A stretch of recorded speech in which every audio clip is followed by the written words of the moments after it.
here again. We are here again.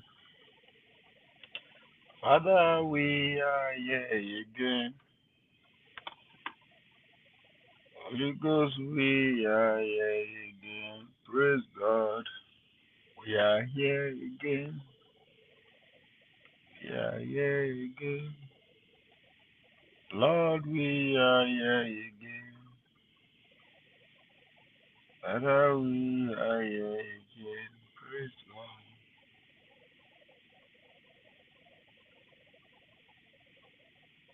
Megura virasi, migoke gwigege, mimi mame, achichi no zidame, koma ye ajime kweza, ajime shimono shigamina, shigamina, megura virasi, migoke gwigege.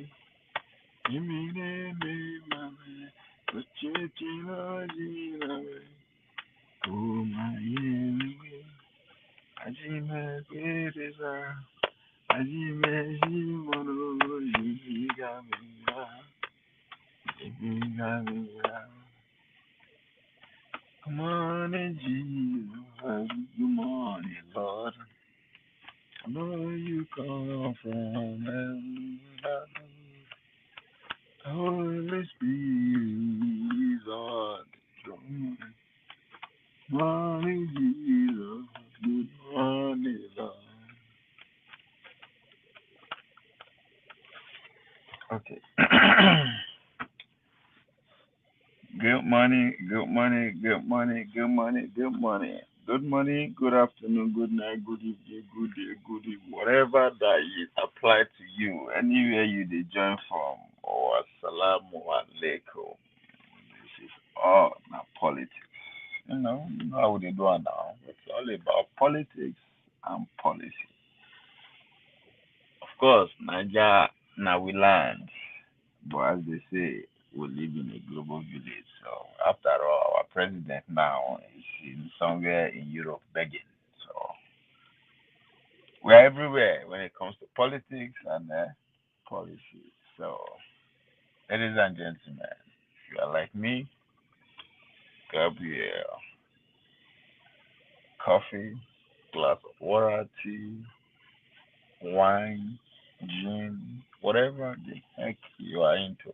Oh, Naibo say, roll it up and let's get it cracking. It's gonna be a long and interesting day, inshallah. But of course, we always make it fun, entertaining, informative, and most importantly, we make it as Nigerially as possible. It is 5:04 a.m. in the morning here in the city of Irving, Texas. About 72 Fahrenheit. Windy, cloudy, and it's about to rain. But who cares? Anyway, one man. Good morning, you are welcome. You see, na real lazy youth. Instead of them organizing with their neighbor against oppressor, they are watching for Messiah. Yes, and the, I think Obi is the Messiah. So I don't know what you're talking about. The Messiah has been found. We are no longer waiting, and I think they are working hard to make that Messiah a Messiah. Say, Pastor Uvio, good morning. Morning.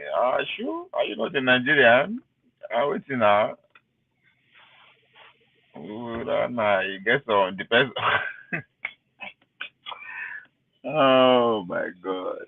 Ah, ah, boy. And when I go write my autobiography, I go understand.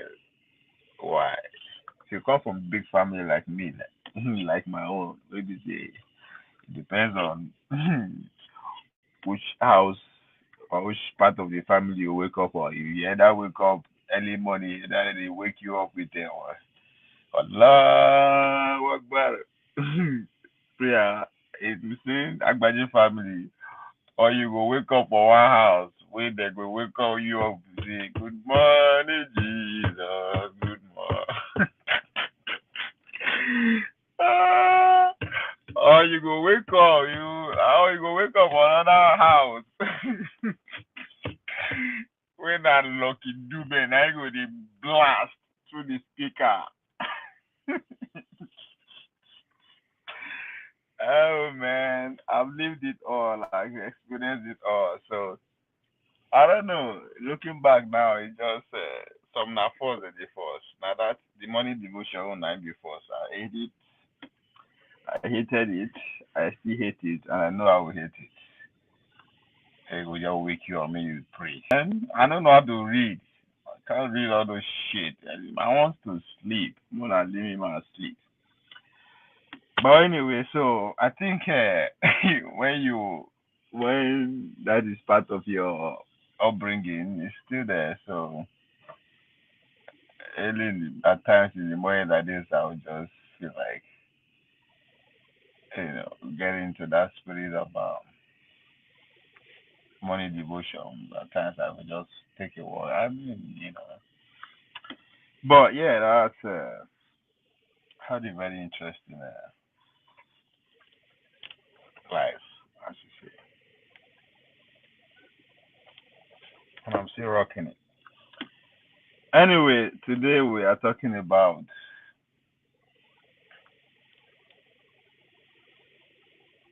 Nigerian youth and identity politics. I don't even know if majority of us know that is what we are involved in. But this time around, I think I'll focus on the side effects of identity politics, and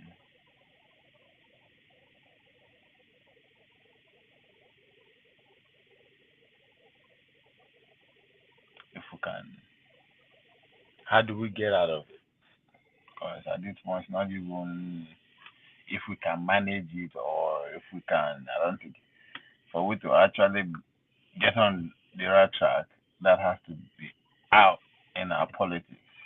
But I don't know how possible that going to be because identity politics comes in different forms, shapes, and ways.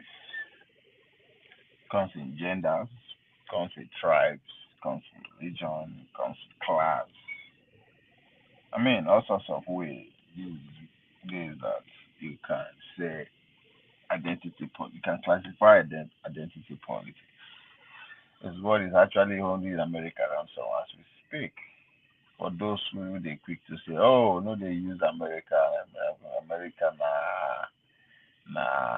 no Nigeria na multinationals, multi ethnicity, multi haha, multi crap. As if America na everybody na one. But identity policy is the to me is the most lucrative weapon when the political class they use outside fear. Fear is the number one. Fear is the most important instrument used by the powerful. Everybody will surrender to fear. And if we pay attention closely, we are trading a little bit of our freedom for security. Why do you need security? Because you are scared. Scared of your stuff being taken away from you, your life being snatched away from you, your pregnancy. There's so many ways we can go about that. But bring it down home, identity politics. I they always use me and my people as an example, with the all sorts of people. The more I think about all sorts of as a people, only one town now we get, only one village now we get. But the fact that we can't even progressively live together is still something I don't understand up to today. But I'm getting there. I understand that one factor so far that I've come to understand. I always feel that we are human. Anywhere you go, not just we human. And I think the difference between those who are experiencing progress, success, however you want to put it, is that ability for them to actually work, those humans in that society to actually work together in whatever agreement they come to.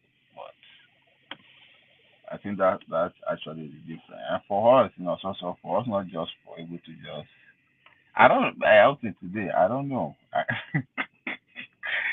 Because if I again use myself as example, even in Ososo, now as I said, now just one small town. Matter of fact, if you just by the time you get to welcome to Ososo, the junction, if you are driving from that junction to the end, just straight to the where the town ends. I don't know if it's going to take 10 minutes, maybe 5 minutes on both dimensions. So that's how small that town is. More rocks than houses. Make I know it to. I don't think we're up to 500 as a people, both home and abroad. We speak just one language, just one freaking language. That's what we speak. Everybody. We mad. I mean, to say we marry each other is an understatement. There's always a saying in my place. You have to actually ask questions to see if you are not even married from your own mother side or father side. Person like me who okay now that small town for some reason we divide ourselves into three. I don't know how that come about, but growing up I just see there's one place called Ipena. I'm from the Ipena side. There's okay. There is Egbetua. But moreover, they just split the time into two. Okay, and Ipena. Now my mother lives in my mother parent family are in okay. My father they Ipena. So I grew up in both sides. I mean, oh, it don't just make sense to me that, but with the fight, like when I mean fight, civil war. As a child, I see the civil war, blood, gun, they fire gun at each other. Somebody was actually shot. Why? Because they fight to be king. And today I just sit down lately this thing, okay.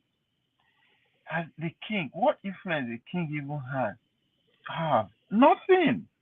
The king nothing stop me from doing anything or cannot influence anything. Is there any particular resources that other people they come see or with? No, freaking just nothing. Yes, not tourist destination, but fuck you, who they come? Now only. So if I look at that as okay, waiting the tear us apart. Okay, we're just fucking human. So now if I just mirror into the whole Nigeria as a whole, and I just begin to look at things how we just can't put our differences aside and just make the environment conducive enough for us.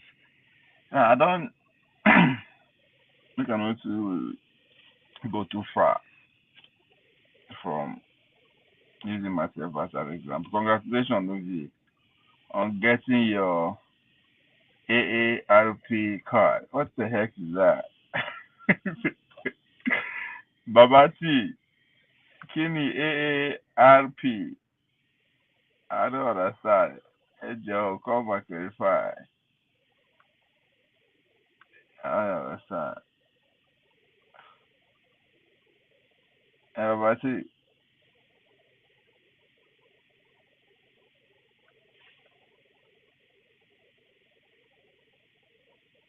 what is AARPO? Let me see. Let me use my Google. So now you cap on.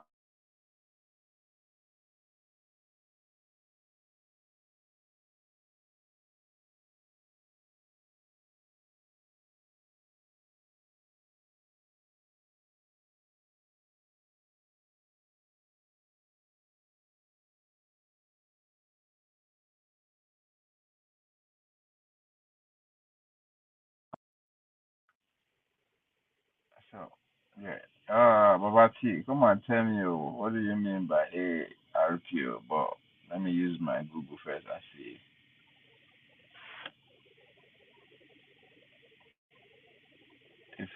if I have an idea of what you're talking about. Because he seems to be serious about it by using capital letter.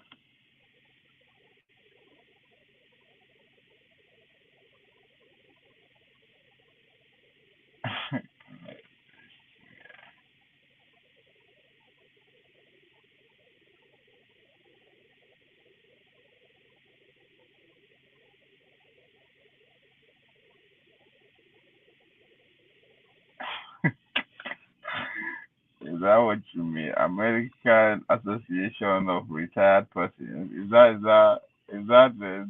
what you mean? Is that what you really mean, or I don't understand how this thing I but I make it make sense.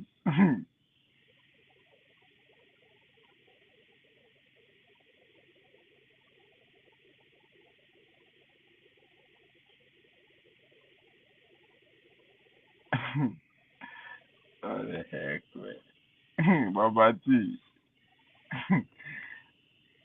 if this is if what I just googled is what you meant by or ARP, American Association of what again? Then American Association of Retired Persons. What the heck that mean? Richie, what are you insinuating? I mean, how does that even, you know, if factor into what we are talking about here, Babati? And anyway, why you are awake at this time of okay, well, should be about 7 where you are. Anyway, Babati, whatever card you're talking about, I don't know what you are up to, but so back to what you would talk. Identity politics. So the Nigerian youth, why identity politics is costing us pretty much everything that you can think of.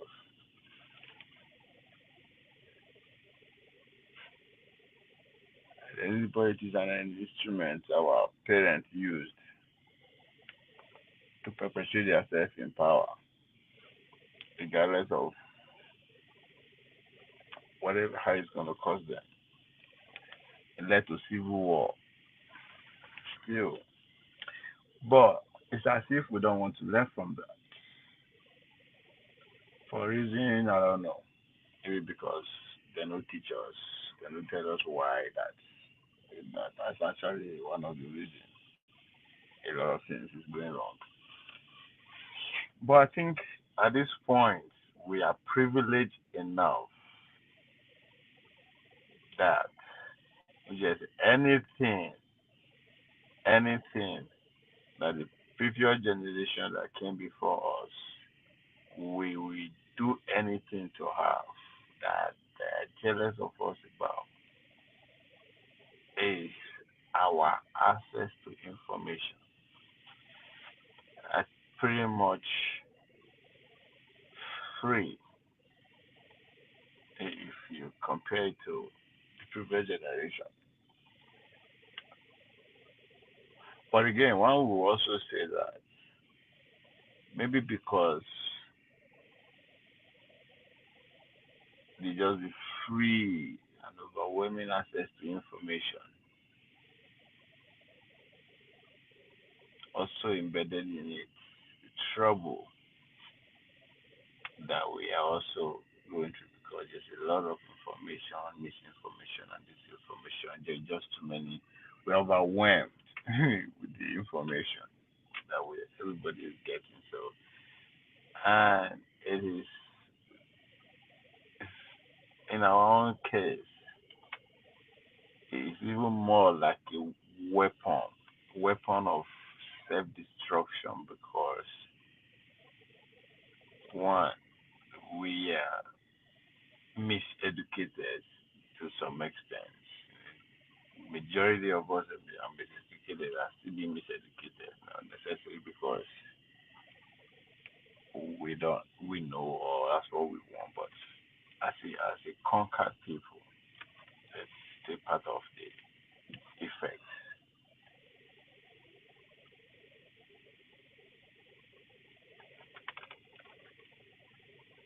So now it costs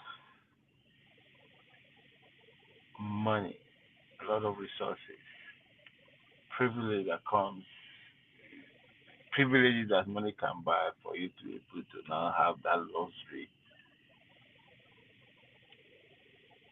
No, another reason is because man, that is the fact that we are conquered, then our own people, our own elite, for a reason best known to them, well, because they want to be empowered by crook or by crook, they deny us that right to learn a little bit of our own screwed history, regardless of how we wanted, they deny us that.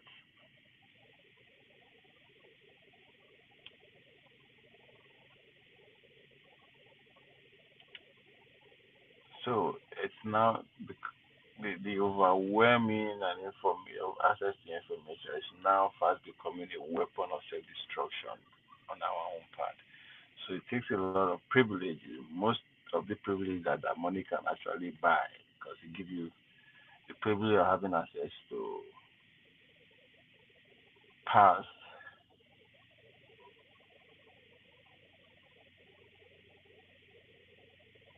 information or stories or history that a lot of other people don't have. The privilege of being exposed to other lifestyles, other civilization, if you might say. It's a privilege that money actually can buy.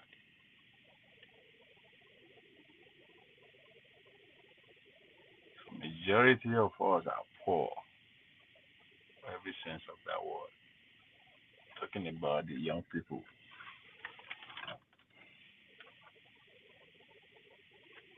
So access to filter through the disinformation and misinformation and becomes luxury.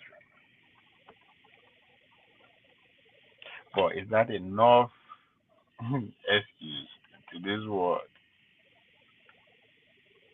Say in an age of information, ignorance is the choice. So is there enough excuse for us to continue with the same rhetoric, with the same narrative, with the same pattern, with the same way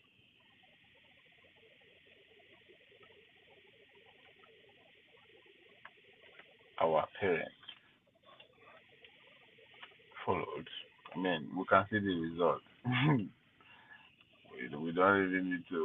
Are we going to build? What are we building on? So, question still remains that until we decided to start asking ourselves questions, why? Because I don't even understand why we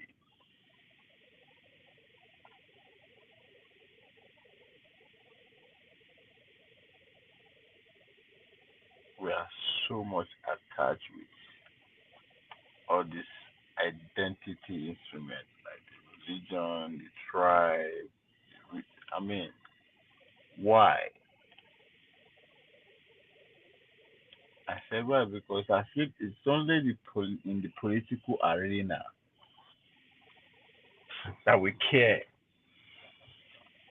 using like all form of identity to want to stay ahead of our competitor. And to me, that's laziness. That's the true definition of laziness. That's a shortcut trying to use. I mean, it's as if you don't understand your challenge, your problem. Because if you actually understand your challenge and your problem, like Peter Obi will try to simplify it. Nobody will buy bread different price. I mean, I don't think there's a better way to simplify why putting so much energy in trying to stay ahead of your competitor by using the identity instrument. Only in the political arena.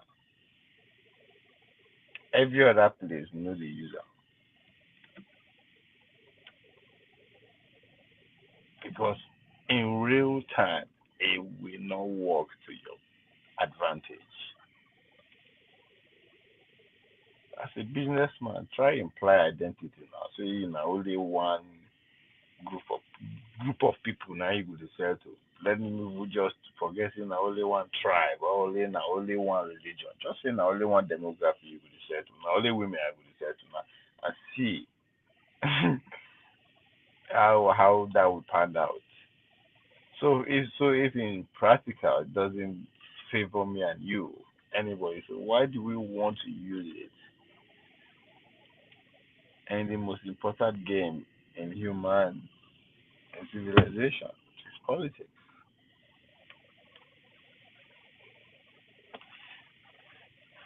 And to those people wey dey talk say oh politics na rubbish, politics is na politics that just take your time, just think about it from that angle for a minute. If politics is so useless, it's not important. Why is it that it affects every aspect of your life?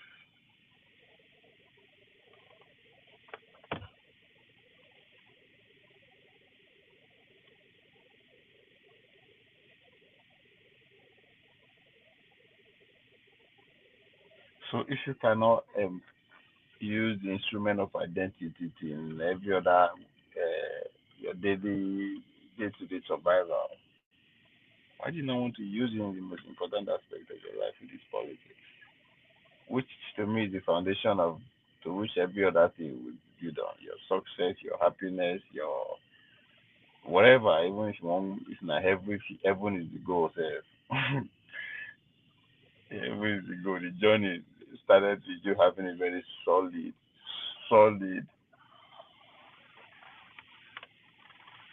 political stable society.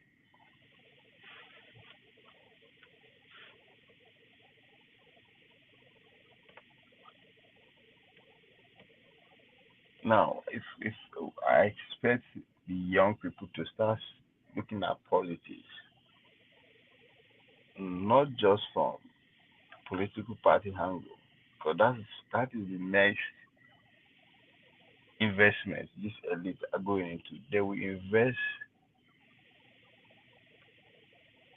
every last penny they have to make sure the Nigerian political system stand as two political parties, just two. And before you know, they will begin to split us along those two political line and ideology. So if we don't just take a pause now and think and start seeing politics from day to day survival, which is pretty much what politics is about. Ability for me and you to live together first. Because that's what separates us from every other animal on the planet, right? Ability for humans to work together and just destroy the planet. So wish or make it a beautiful place for as we see it today. So if we start seeing it from that angle, I don't think these ideas in a flying man or Igbo man we take a back seat. And before we know, idea will start shaping our discussions. Idea will start shaping the campaign trend. That's what we want.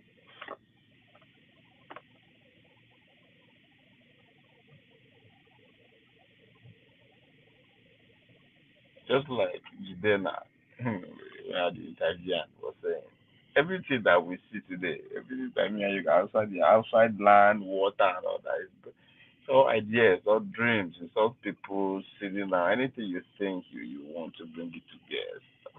That's what Nigeria. You know, some of us, some people always believe that it's a business enterprise. That's an idea of people. People sit down and put it together. America too is an idea. The world as we see it today, that people's idea, na they shape everything. So if we start seeing it from that angle, I don't think where a good idea is coming from matters. The idea good. That's I think that's what matters. But so if we the young people are not seeing it from that angle with every privilege that we have now in terms of getting access to information, just think through things with Theo. And I think also that also what Boy was talking about. We just sit down, we just allow some old people to come just because of their own laziness. They don't that's how you know they don't have anything to offer. If all you can push is that yes, Miloko, it is my turn. To do what?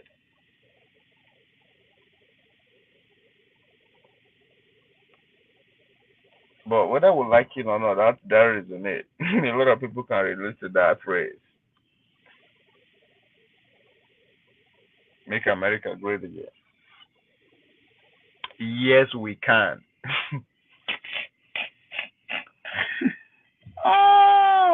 These are phrases that man, when you sit down and just think through, it's like, what the fuck, man? Like, they really the fuck for this kind of shit. What are these people talking about?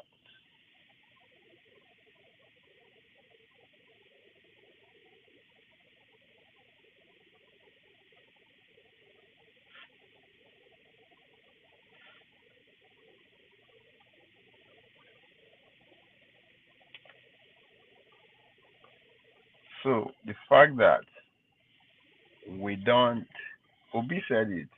Politics is not 24 hours job. It's an everyday job. So you now sit down and ask yourself, so if politics not everyday job, are you telling me you are spending 8 hours every day just to make sure your argument that this class of people, this group of people, this identity of people is their turn to be president. That's all you spend time and time and time and time, year in, year out, every day. That's pretty easy for me if you ask me.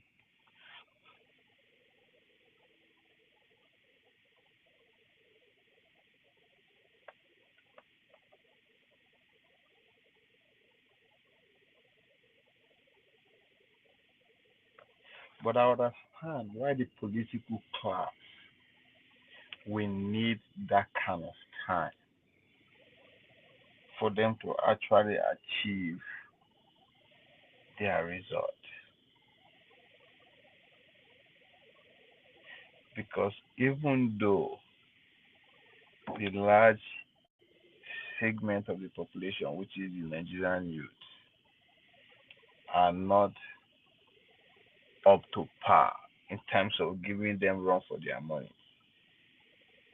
they still have to work every day in, day out, cookie propaganda, not just for today, but for 10, 20, 40 years to come.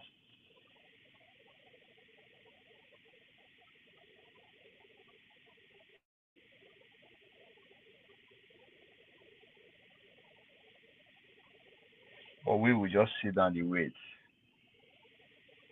for them to come and give us campaign team and campaign motto, consumption to production. Èmi ló kàn. Shit, wetin you come cause so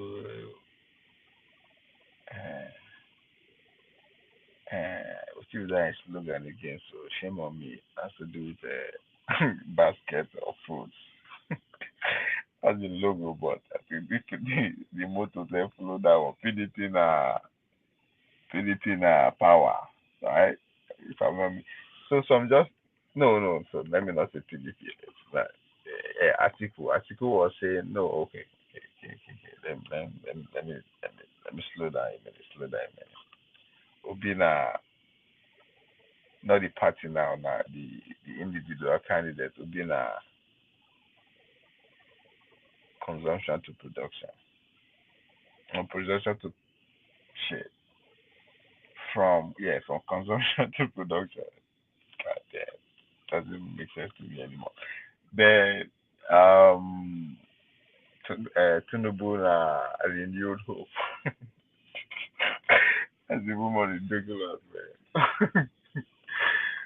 And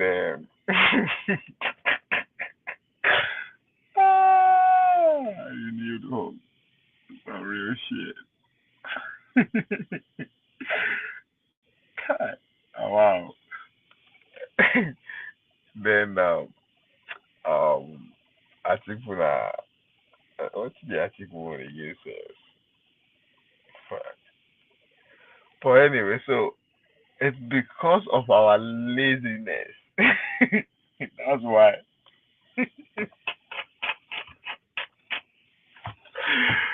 Ah, God.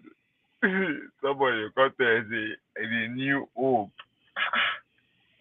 So let's say yes, the Nigeria you did not fall for that. Okay, give them credit. That's why they follow consumption production. Before, let's just even take a step back. Let's even start from from 1999. The Chicago, please remember all these their party slogan, all these their manifesto. Obasanjo then and the article, what the heck was the 1999? I don't know that time. I don't know. Too young to actually pay attention to those kind of details. But I remember they came when they are coming back in 2020, 2007. There's something about stability and continuity, something continuity, stability, or something like that.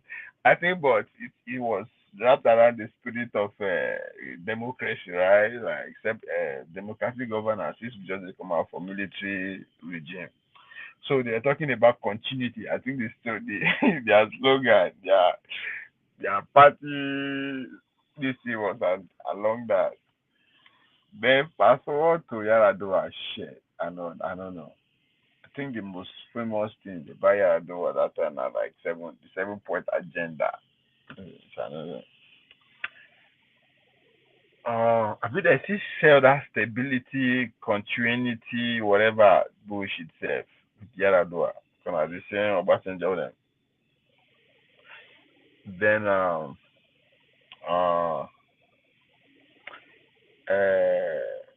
consult with good luck, Mr. One Shoe. I mean, I don't get shoe. Ah, God. Wow.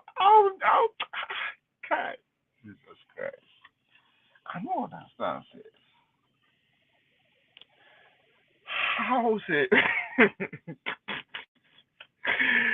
you want employ person, may set your life straight. The only qualification where we pretty much said before and we say man we are looking for somebody who can relate to poverty. How the person go say better on life? Who was say you no get shoe? For that reason, everybody fall in line. And I know that's not the major story though, but I remember that one that like it was powerful too among the stories you're telling. I don't feel remember the motto of that but let's come back to then to Buhari. Buhari when I shocked me past change. That was a classic. That's one of the most powerful words in Nigeria political history. Change. And change we got. Nobody cares what kind of change these people they bring from. They just want change.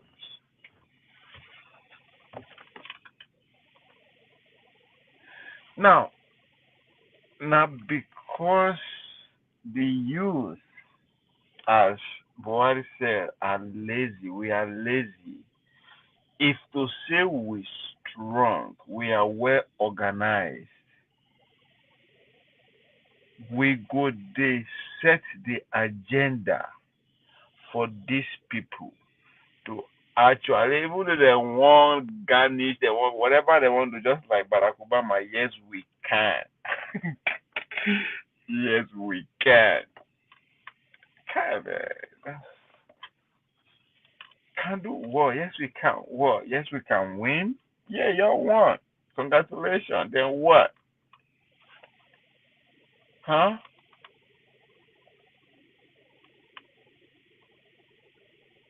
I mean, poor people are the only people in the world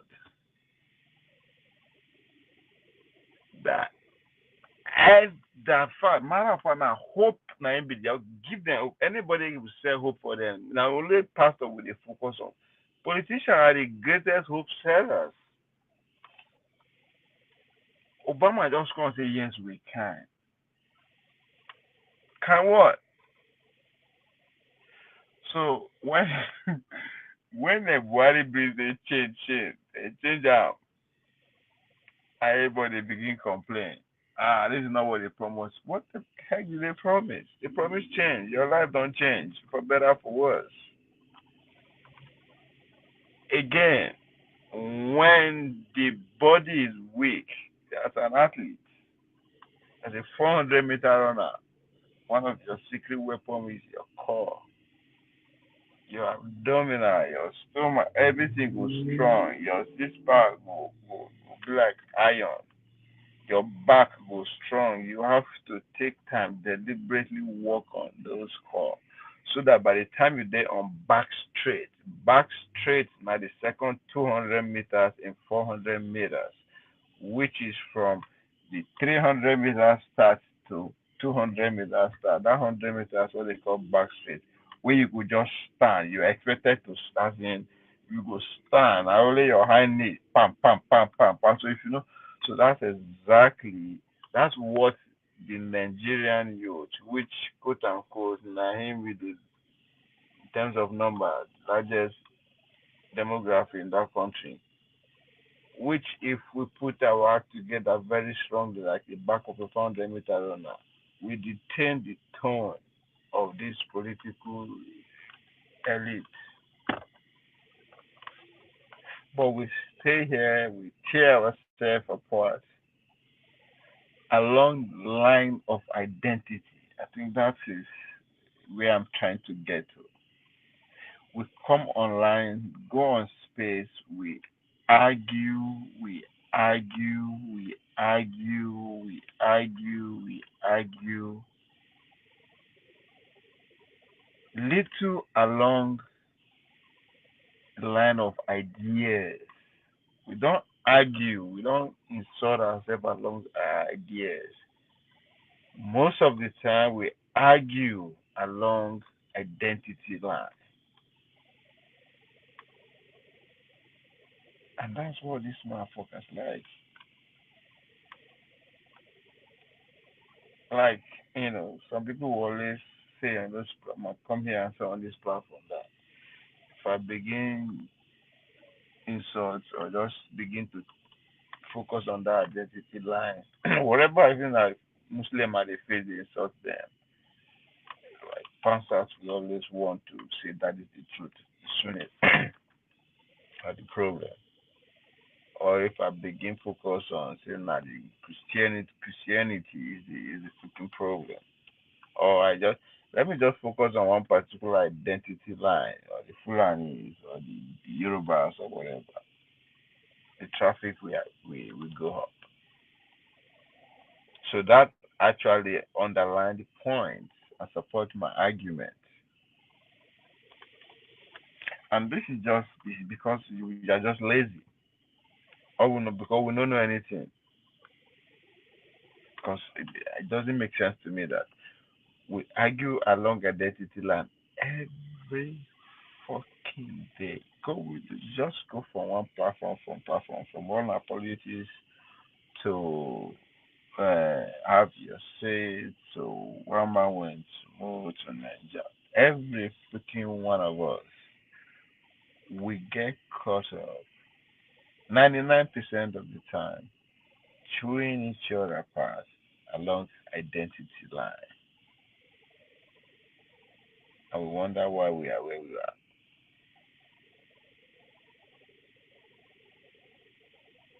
We've never seen us going after each other's idea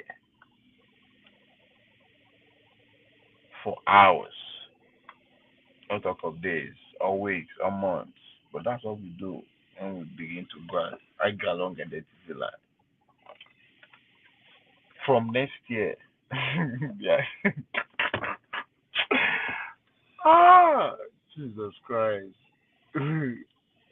I wish everything I was talking no go happen. From next year, these men they will settle the agenda to start arguing along identity line leading because of the election don't come. No. I see the South people, I see the South turn. Oh, now Muslims. Oh, we don't start they go church to church. Oh, so you support. You support.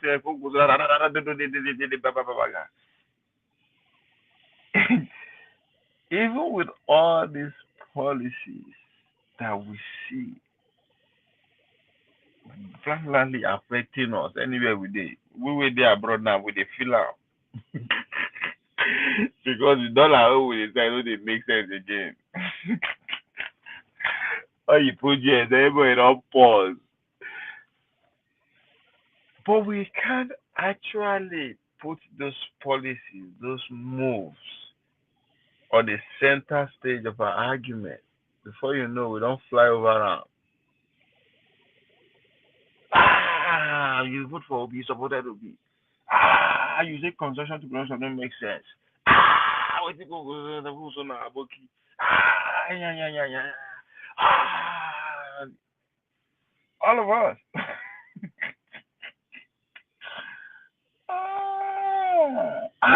That guy is too old, it's too old, it's too old. He too young. He can't see grammar. He no finish school. Now every league he go. How does this shit actually help us in any way? If not because we just lazy. Because if we had to actually want to put policies on the center stage of our argument, the noise go. I don't sure say we go to spend 4 to 8 hours on every station.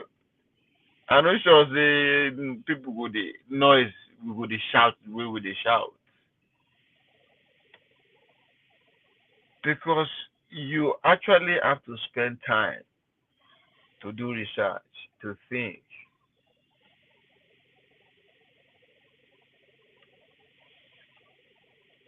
Well,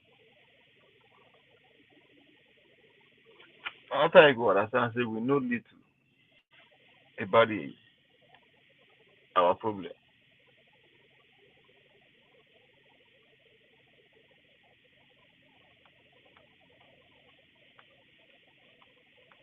Because I mean, just the work like, how did that? Especially us in diasporas, man. That we have so much access to a lot of freaking privilege. Don't worry about what we're going to eat. Instead, we are worrying about too much to eat. That's always, we don't worry about where to sleep. Don't worry about work. Don't pass those basic things of life.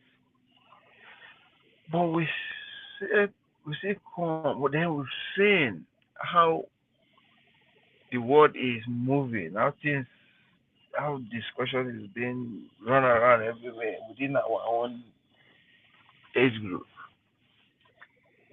We just come begin to argue about the identity line. Like it doesn't.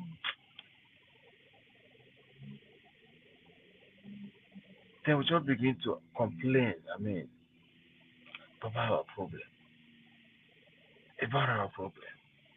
No matter what, how we say no, no, okay, let's let's not talk about problem. Let's talk about solution.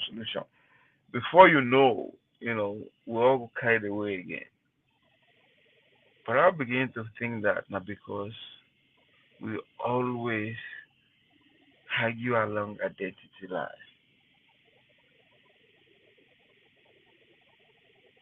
We debate along identity lines between the young and old, man and woman, Christian and Muslim,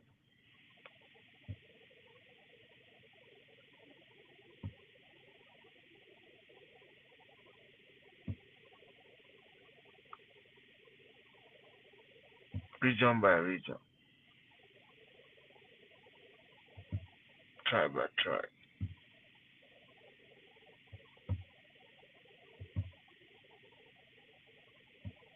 educated and uneducated.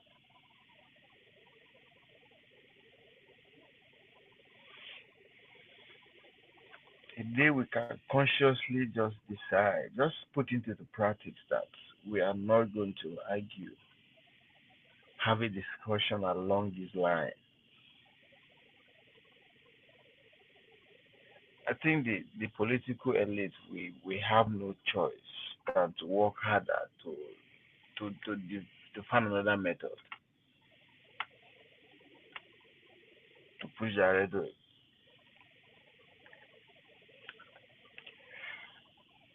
We should stop arguing along young and old,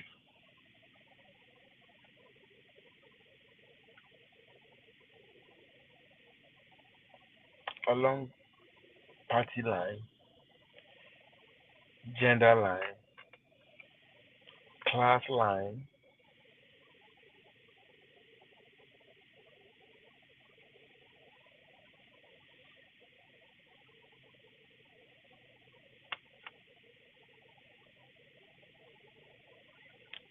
Let's start debating and argue along real shit, real policies. Like the system of government that is going around and trying to change the constitution.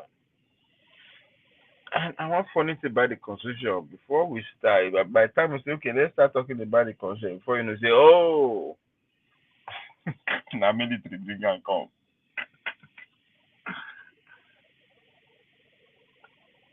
And that at this point doesn't have any credibility to the conversation anymore. Because even majority of us who are advocating for change, let's change the constitution. Let's write a new constitution. How many of us are actually taking time to say, okay, this is what we should have in our new constitution? If they say, yeah, now, let's go there.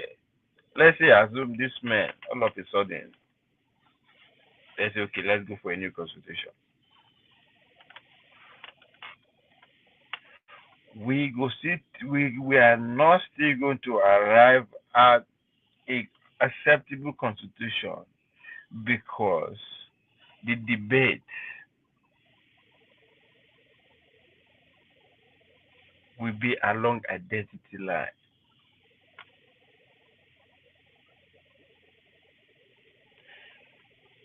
Because 99% of the time, for some, of course, conquered reasons, all of us can not seem to think beyond our next generation, our just immediate generation, just our children. Just couldn't just can think beyond our children. For some reason, I don't know.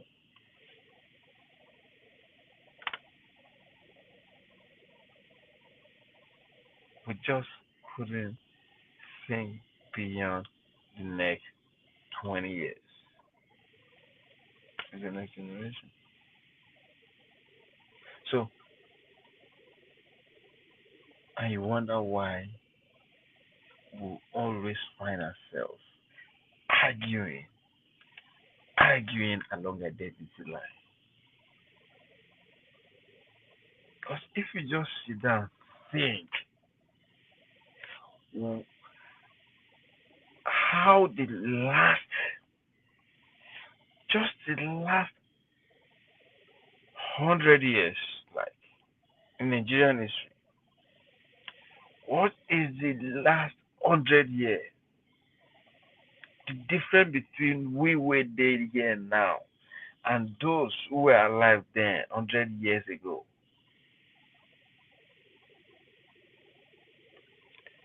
You will be shocked the difference. In that same realm, think about the next 100 years. You will come to understand that the struggle it go dey different.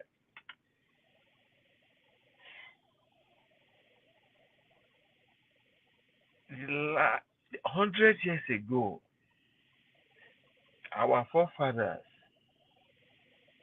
Abi Yoruba, Abi Hausa, Abi Fulani was never their problem. The problem was bigger than that. Now how they go take comot Oyibo for their land na be the problem.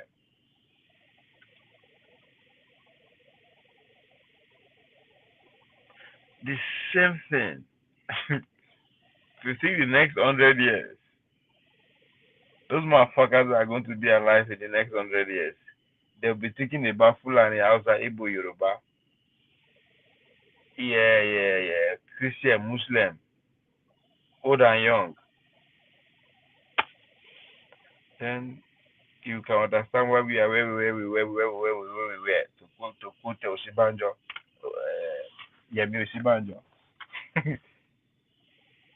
So we are a selfish bunch of greedy bunch of Nigerians.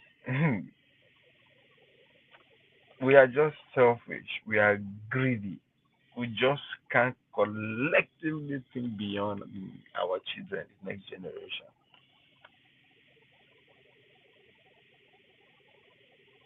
The day we have a generation that we can think and see beyond 5 generations, that day, these are the generations that will actually bring change. And the Nigerians that will be alive deserve. Because us, as we did so, according to one of my teachers back in the days, teacher, Mr. Olorife, Mr. David. Say, Buru Buru say, she, I don't even know what that means. It means nothing.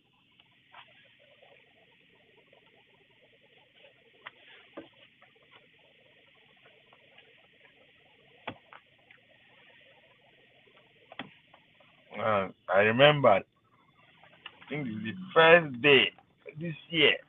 This year, I mean, the first show. Have your seat. I remember saying on Dr. Damage that my fear is the next group set of leaders, not the one that we have now that are more dangerous, that I'm scared of. Hmm. Anyway, one Nigeria, 10 years time we go they control them from heaven. 100 years time. I mean, so it's we are just selfish, all of us, all of us. It's a shame. It's a shame. At everything, at, at everything that we went through from the 1500, 1600, 1700 to 1800, in fact, to 1900, up to 1960.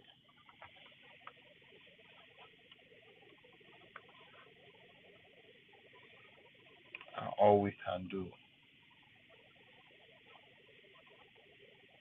is to argue along identity line, to debate along identity line, instead of us to be thinking about the next 60 years, about the next 100 years. Because people sacrifice a lot for even us to have the energy to be even fighting or arguing or debating along identity line. What precedents are we setting for our own children? What are they going to debate on if we can't debate on policies, on issue that is actually keeping us from where we are? Because it's not Yoruba, it's not Igbo, it's not outside, it's not that's keeping us where we are. So we have a group of leaders who, for reason best known to all of us, can't seem to think beyond themselves.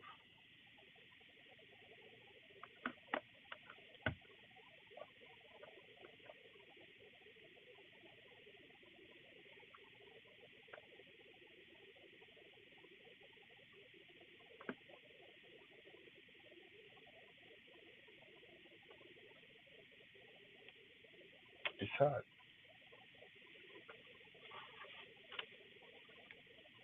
It's hard.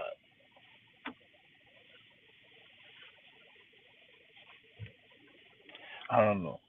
In 2024, some people say go boldly they tell their children, their friends, their neighbors, say nah, Igbo man be the problem, Hausa man be the problem, Fulani man be the problem, Ibini man be the problem. Like that is the true definition of laziness.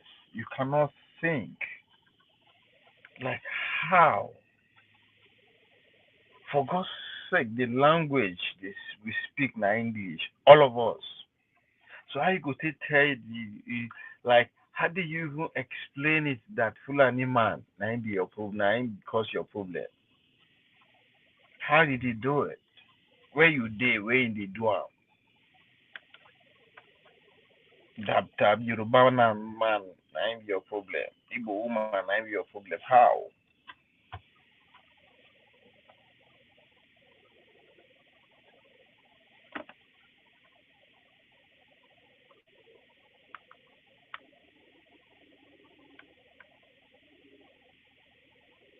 Because of our deluluness, our laziness. Because of our laziness, we had and abetted this group of old men. The gentleman agreement that they have in secret. They know why they have it in secret. that the president should be rotational presidency. Like, in this time and age, we aided them. What they had in secret, we pushed them because of our rhetoric.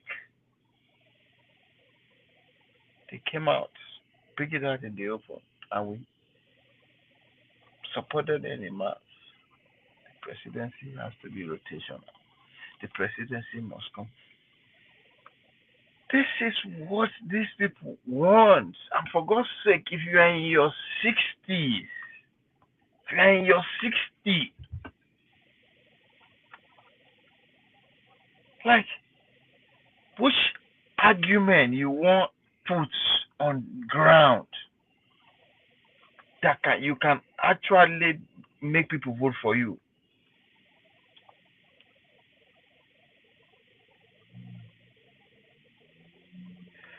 Because you have not achieved anything in the real sense of anything. You have not achieved anything.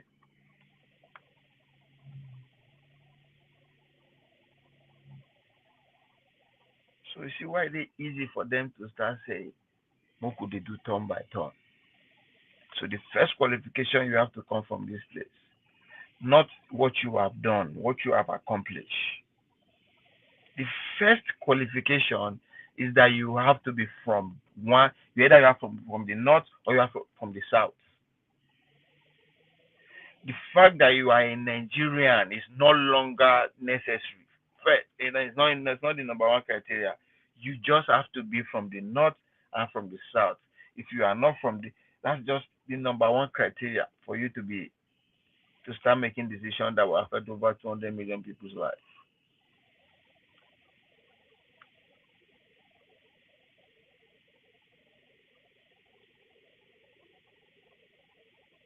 Then they will begin to scale up.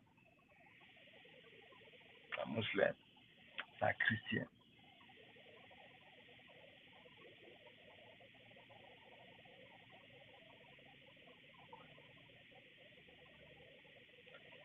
We never sit down to think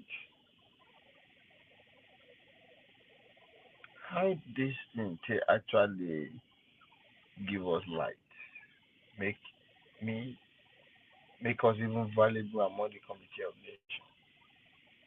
How?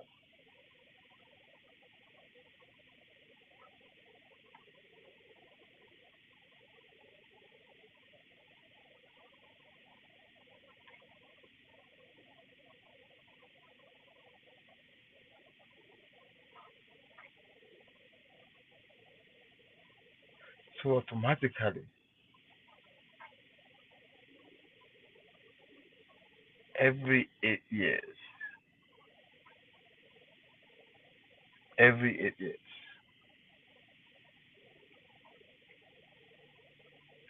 half the population of Nigerians are automatically disqualified.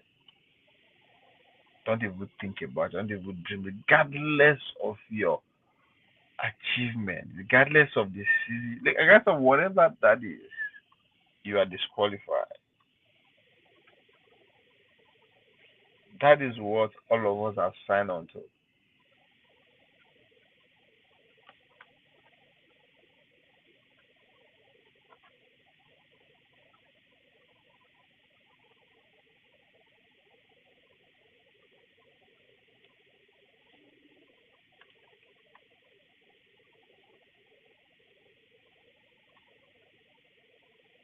And you wonder why these men would think how to give us light,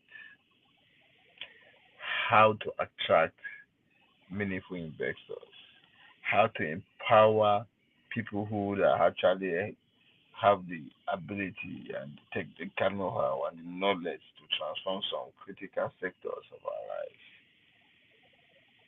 Why? I mean, since it's an existing possible play, why can't I just sit down and think? And you wonder how Bola Tinubu would say the guy is a genius, the guy know what he's doing. Because we pretty much make things easy for him. All he did was just to think along a identity line. That's all Tinubu did.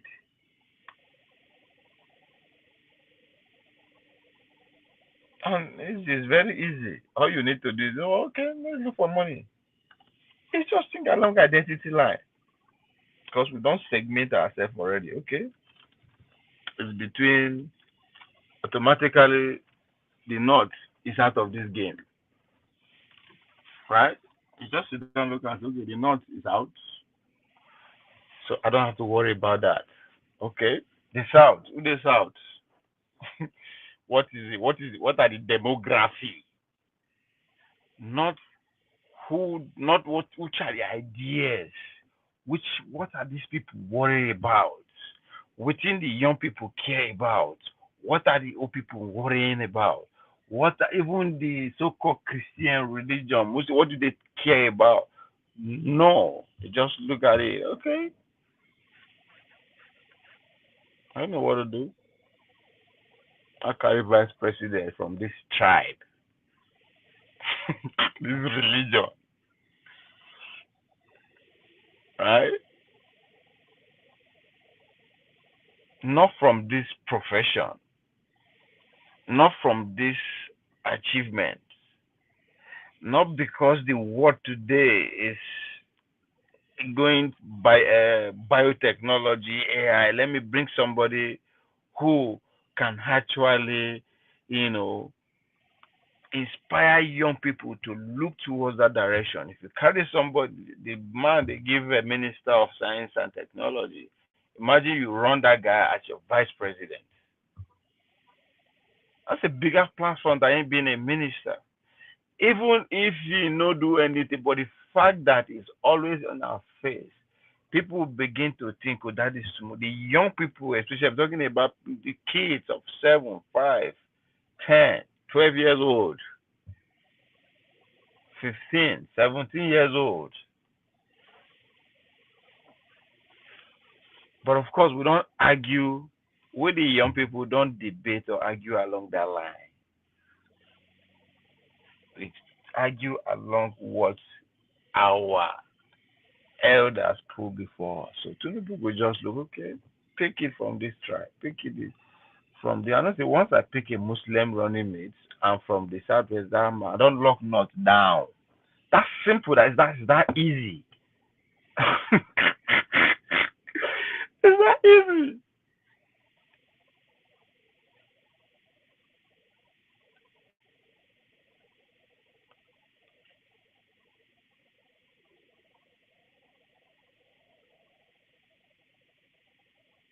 And you see, even Peter Obi, who tried to play different on the surface by really, really campaigning on issues that bother around young people.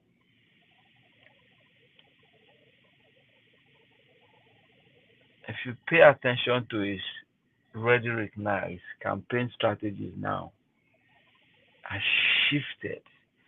It's now playing that identity politics in the open, full fledged. Why? Because the young people, he don't lock them down. And those people, they don't care. We are even cheering him on for deciding to toe the identity side. That's why almost 90% of his appearance today now not. He is appealing towards the demography. He's no longer appealing to issues, even though he's using issue as an undertone. Poverty, that is a political word. The word poverty is nonsense. There's no way you can say you want to eradicate poverty. If you eradicate poverty, there will not be any point for a group of people calling early. Group of people say I want to be president. Nobody will give a fuck. The world is screwed up. Let's face it. But his criticism is that it's not ident- playing that identity politics on the open enough. That is not how the criticism, that's not how we sounded while we are criticizing him, but that is the notion we are implying when we say they don't know him for not. They do. Of course, I'm saying we because I'm part of those people who actually criticize him because from day one, I said identity politics will define 2023. And I remember when I said that, and when we first started obviously, a lot of people said, went crazy on me. That, what am I talking about? Why you are too young to be thinking like that? I said, yes, I get it. I agree. But we are already in the battlefield. It's too late for you to say you won't think otherwise. You aided and abetted the process to this point. You won't back out for battlefield. Now they'll blow your head off. So stay to the end with that same energy. But the competition is over. I expect us to now say, okay, this is why we lost. And then I said the biggest loser in this 2023 are the Nigerian youth. We lost bigly because we have the numbers. Couldn't pull it off. We lost big.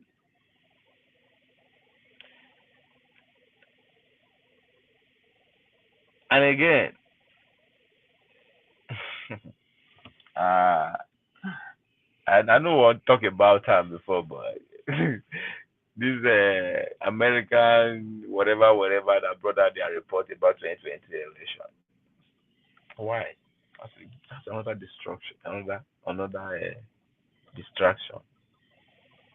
1 year, that's in one Niger man and they remind me which day yesterday. I be a couple of days ago say to Tinubu 1 year anniversary they come. They will not have anything to talk about. Well, you are right. They don't give us something to talk about. And now US they bring their report out. As if everything that they said in that report we don't know.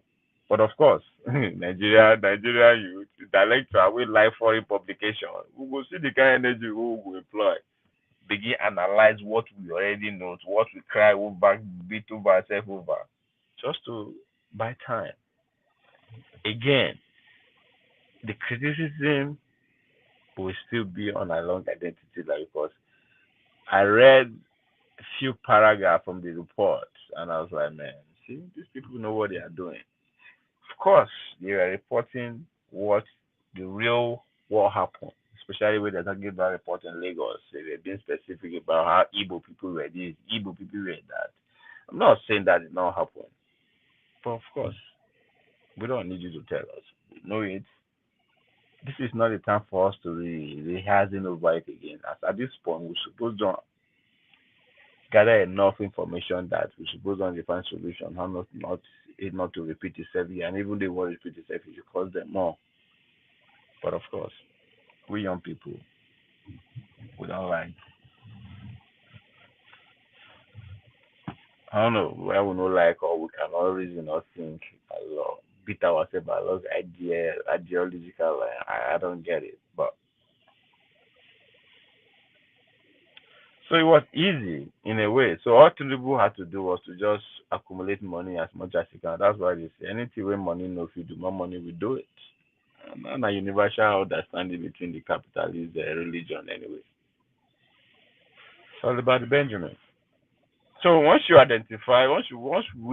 young people make it easier for these people already. Now we don't solidify. And I was saying it 2 days ago. Tinubu get another 4 years. He's going to get it. As I said, I don't know. I don't know why he want to lose. I don't know why he want to lose. The last 2023, I said I don't know why he want to win. Is he going to win? There's a possibility, but I don't know how. And he pulled it off. So again, I don't know how he want to lose. I don't see him losing, especially the way these men are moving. As I said, everybody is still Obi is out there blonding and playing along at the city line. He don't tire. Say if he no stay along at the city line, he go feel lose again. And that is because the people who are his who are behind him can't seem to argue along policy line. Now along identity line with the argue.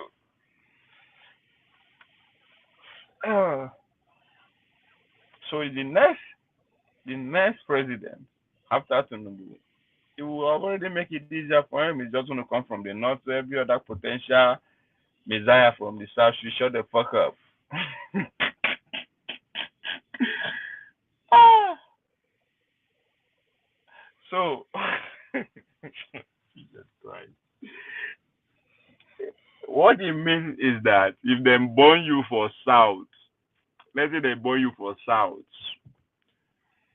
in your lifetime, right? Okay, let's say wait this young not young to run bullshit that they do. How many years they give them? Make them figure out 25 or 35 to be president. I think it's 35. I think it's 35. So if they born you as a young person, flat and wicked. Let me say wicked. Say the right thing. Say the statistic that is out there that our lifespan have been how they take the measure that is 52 years. So if you're going to run for president from the age of 35, right? So that means if you are born in the other part of the corridor in the south or in the north, you just have one shot. Let's say two shots. Is it two shots? I've been at one shot. You have two shots. So at the age of 35, you run from the south. You know, we maybe a person from the okay, just let's use Obi. Let's Obi 35 years old. Yeah, to know who they be 35 years old.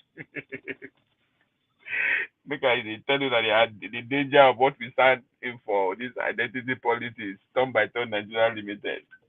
So let's assuming, let's say we be 35 years old, Tinubu is 35 years old. Now the both of them run, Tinubu one will be lost. And going by the lifespan, Abi, maybe that one that they use describe our Kulata, according to Kulata, when he quotes the UN starting give us that say 52 years, now be average Nigerian. So you Obi contest at 8 or 95 he lost. So Tinubu do 8 years. You go back to north. Or that another person will do 8 years. That's 16 years. 16 plus 35.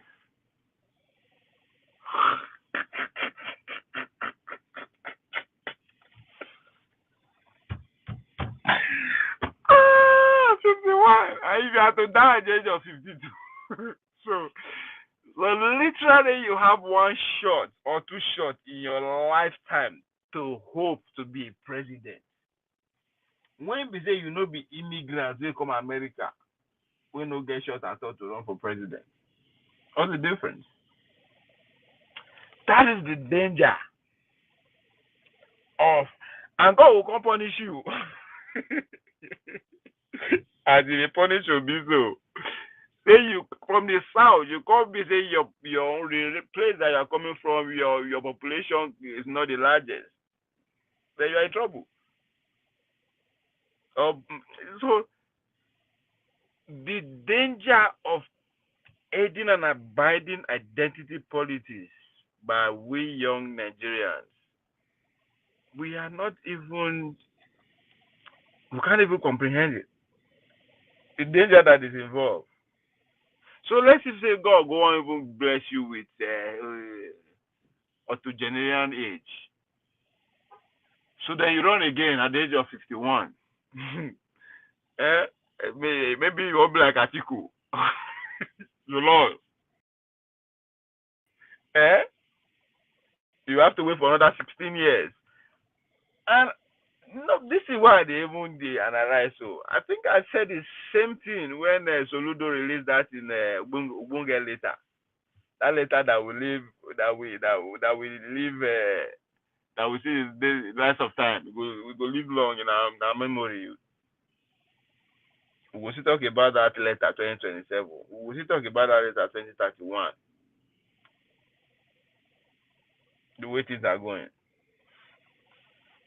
That is the danger of identity politics that we all have collectively signed on to. When we come out, they scream the presidency must come to the south. I tell you now, those 17 governors, they are clowns. Those motherfuckers are not going to be here. A lot of them are not going to be here. The decision that they push us all into. They are not going to be here to suffer the consequences. So if we spend all our time and our energy begin argue and debate along identity line, be it Christian, be it religion, be it tribal, be it age, be it gender, we are just wasting our time. Now we will suffer am, we the young people, not just us. We don't suffer am already. Our children will suffer am, our grandchildren will suffer am, but we don't suffer am already. Because we will still have the auto generation, people in their 80s, 90s, still running shows. Those who are in their 70s and 60s are killing themselves over to take over next. And they're killing themselves not because they have not because of ideas they worry them, but just because their identity, or because they're pushing themselves along their identity line. So you with the 40s, and we with the 50s and 40s,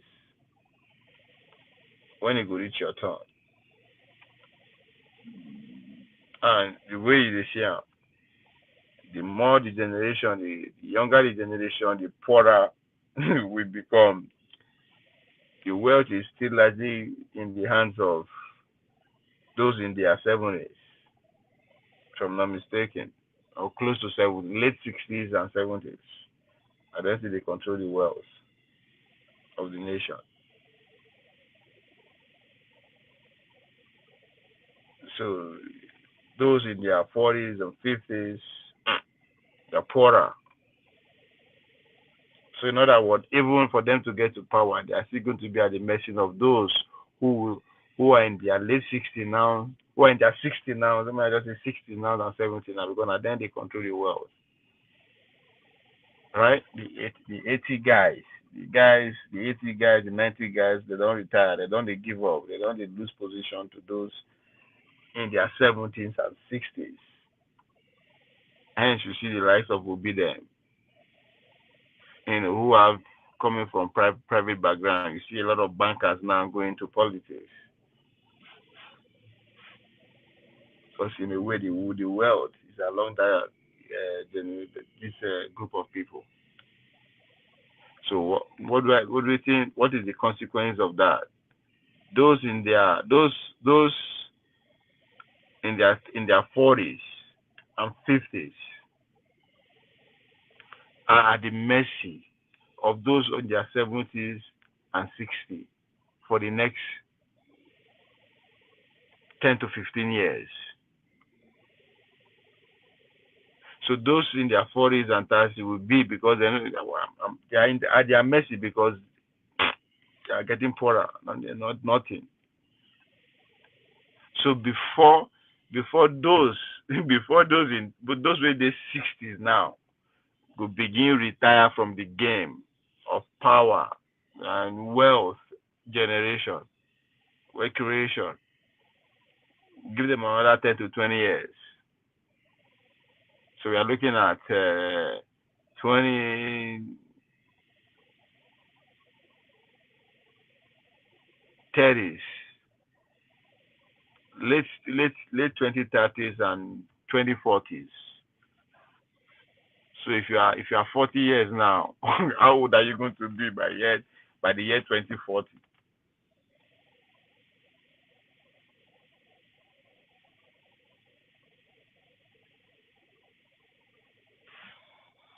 So we young people, we are not seeing things from this perspective. That's why we see the scream follow this old mainstream along identity line. The only way these men can keep holding on to power is through dividing us along identity politics. If they go along ideas, policies, they don't have the energy. They don't have any achievement per se to actually support the whatever argument they are going to make. You understand? That's why the military guys were using coercive power. They force everybody to fall in line. Right? The business, these men who are in power now, who are disclosing the music, they really too don't have anything to show for it, right? Now, people like them will be who actually achieve something as a private businessman. But again, you also have to also pay attention to Obi, right? How many times is he using how Inte build in business? How many of you know? How many of us know his businesses? Nobody. Why you know they use them to support his argument? Rather, he go use Egypt, America, China, Sudan. I was looking at his Twitter. I saw one of his messages. He's talking about I don't know Ghana, South, whatever. He was using one African country again to make one point. As a businessman, why can't you tell Nigerian young Nigerians how you were able to build your business from scratch? That should support your argument, but you don't do that. But again, I'll still give it to him because some of them are the few business people who are coming to the political arena. So that's why if you see all these politicians, all their now very few of them actually use their public office to the campaign, what they've actually achieved from detail to detail. Kokoso is one of them. He's not a private businessman. Nobody knows as a private business person as per se. He's been in government all his life. So at every junction, every point where they make go tell you what in do as a governor, as this, how he invest in social public this, you point you to that. Then how many people again this presidential this 2023 that actually come out and say I built this other than show will you say yes I built Sahara Reporter from nowhere and I took it to the global stage and today I'm here.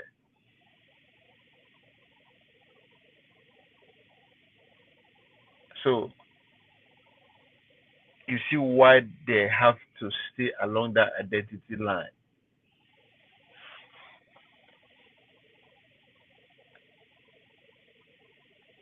Why they have to say it has to be rotational.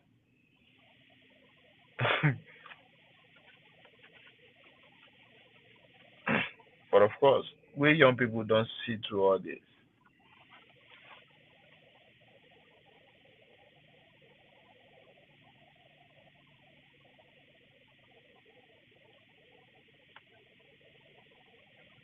So now, due to their laziness, because they did not achieve much, all of them just stole from public wealth. So, hence, they have to spend more money in order for the conversation to stay along that identity line. For some reason, all the waiting we passed through under Buhari, the conversation was still dominated by identity. That's how it gone. I mean, local Igbo people will never be president. I mean, yeah, everybody have support his argument with reason if you want to, but question is that no matter how legit your argument hold, how does that, to use a big phrase, how does that make every Nigerian buy bread cheaper?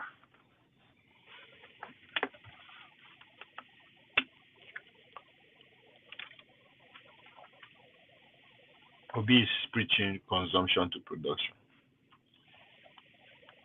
Nobody bothered to ask what are the factors of production.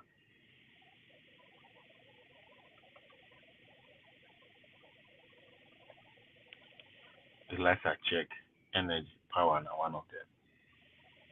We don't get that. And somebody who's not an it's not an entrepreneur as I say, na buyer and seller person. He hasn't produced anything, no manufacture anything. So that part, I understand if he doesn't, his argument doesn't hold in that direction. I get it.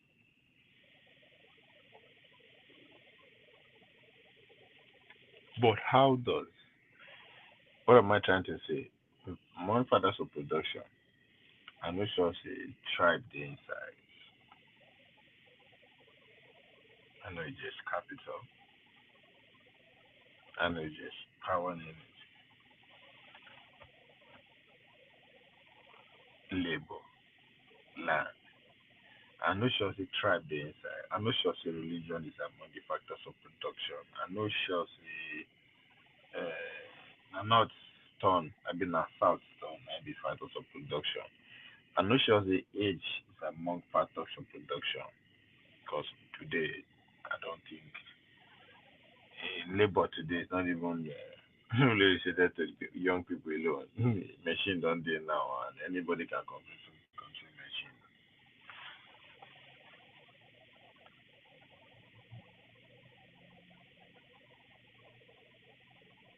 So, so if tribe, if none of the identity argument we would get factors alone production, then what is the point of us doing it?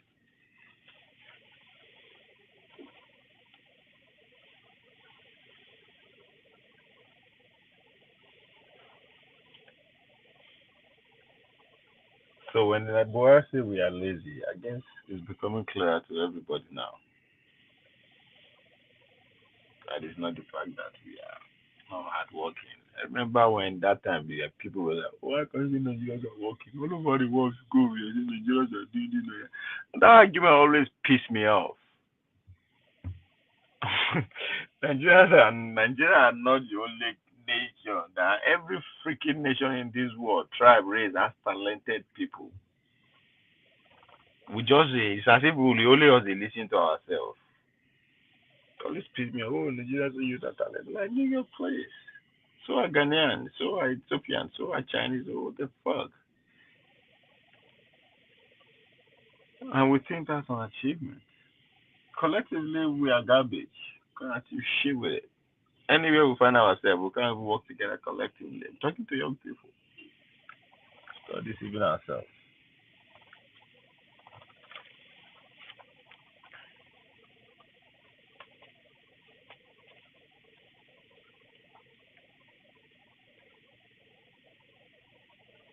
If we stop,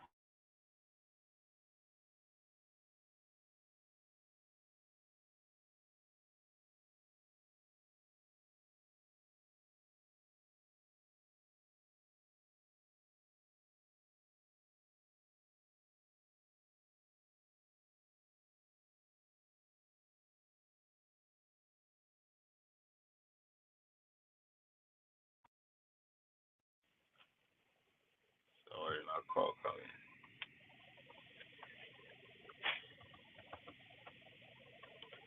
our school's no good. We they argue along identity line.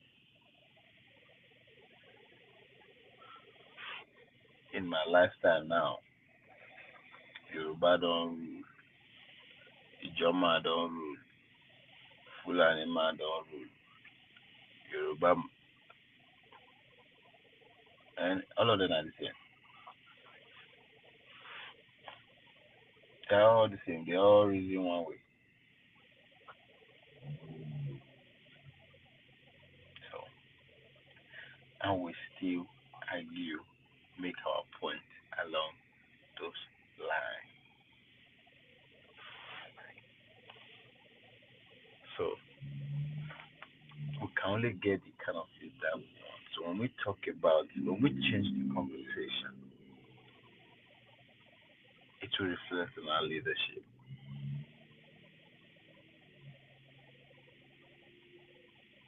We have to change the tone of our conversation. We have to stay focused on why we don't have roads, why we don't have schools, why our leaders still continue to be on the lazy side of the bargain. Question. These are the questions we should be asking. We should not be asking why Igbo man never be president.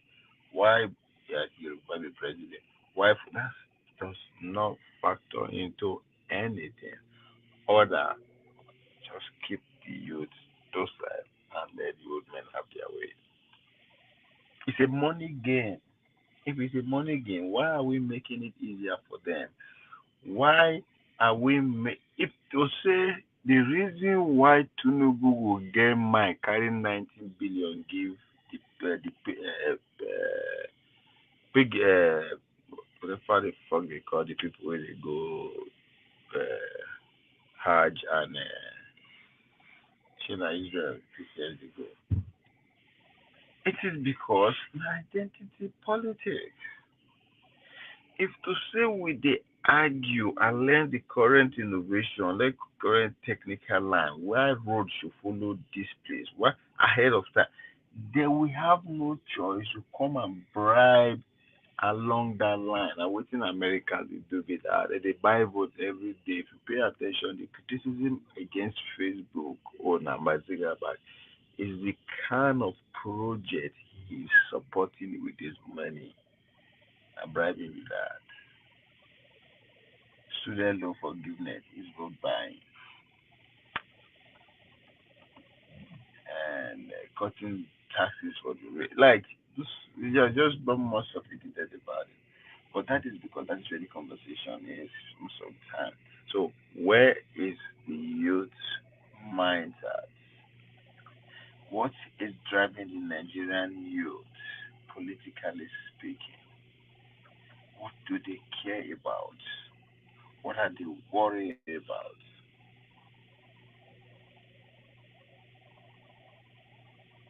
That's where our conversation should center around. Then this man, we know. I mean, if every day or if every day I come here, they talk about. I mean, it would go there very hard for a politician now to come here and tell me, say, come vote for me because now I done. Now this it's going to be very hard. The person will think twice. Just like as I go Niger watch.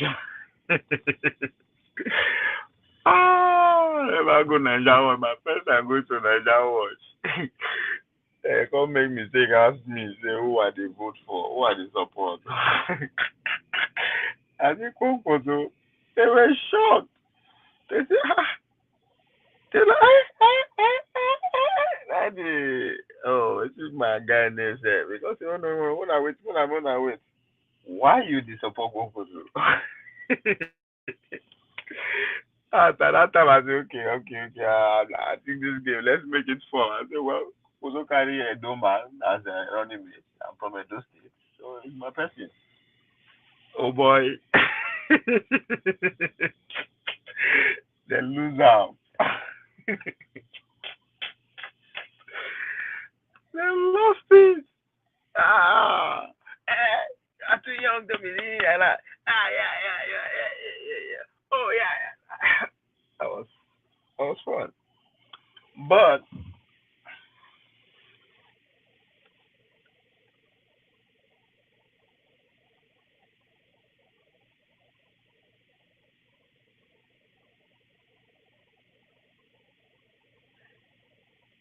little did they know that I know what understand the man language. You know what understand my own. If he becomes the vice president, if he becomes the president, he makes no difference than whoever is there now. Matter of fact, I think I can relate to Shetima more. I can relate to Shetima more as the vice president than to if Idausa. I remember the first time meeting at Idausa, I was like, what the fuck is it? On my mind also, okay, now the more the pastor Idausa, I go do my research, I begin Google, I begin the call, I begin do everything humanly possible. Like, nobody know this motherfucker. But Shetima, if I enter rock today, Abba, hey, I know we will speak English for ourselves. I'm going I can do it. We'll flow. But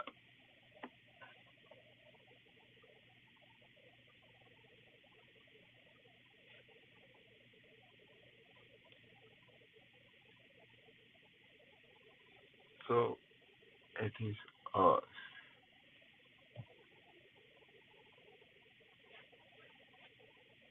I mean, I, it just anything I took away from that episode was like, okay,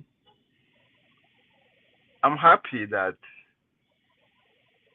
I was attacked just based on that prison. The fact that it's not that I knew that I don't know what I was doing. I knew that okay, this is the actual way we should be classic. But the fact that they acted that will also give me a little bit of say, okay, maybe we're headed somewhere.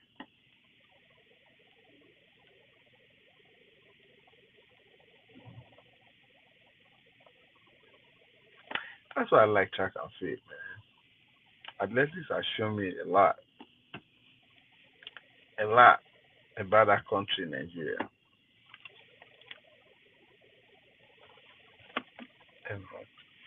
Because not the only sport, not the only demography, not the only group of Nigerians that I know that will not they select team based on anything, any identity. Discrimination day. You understand? That normal. I think it's a human trait be that.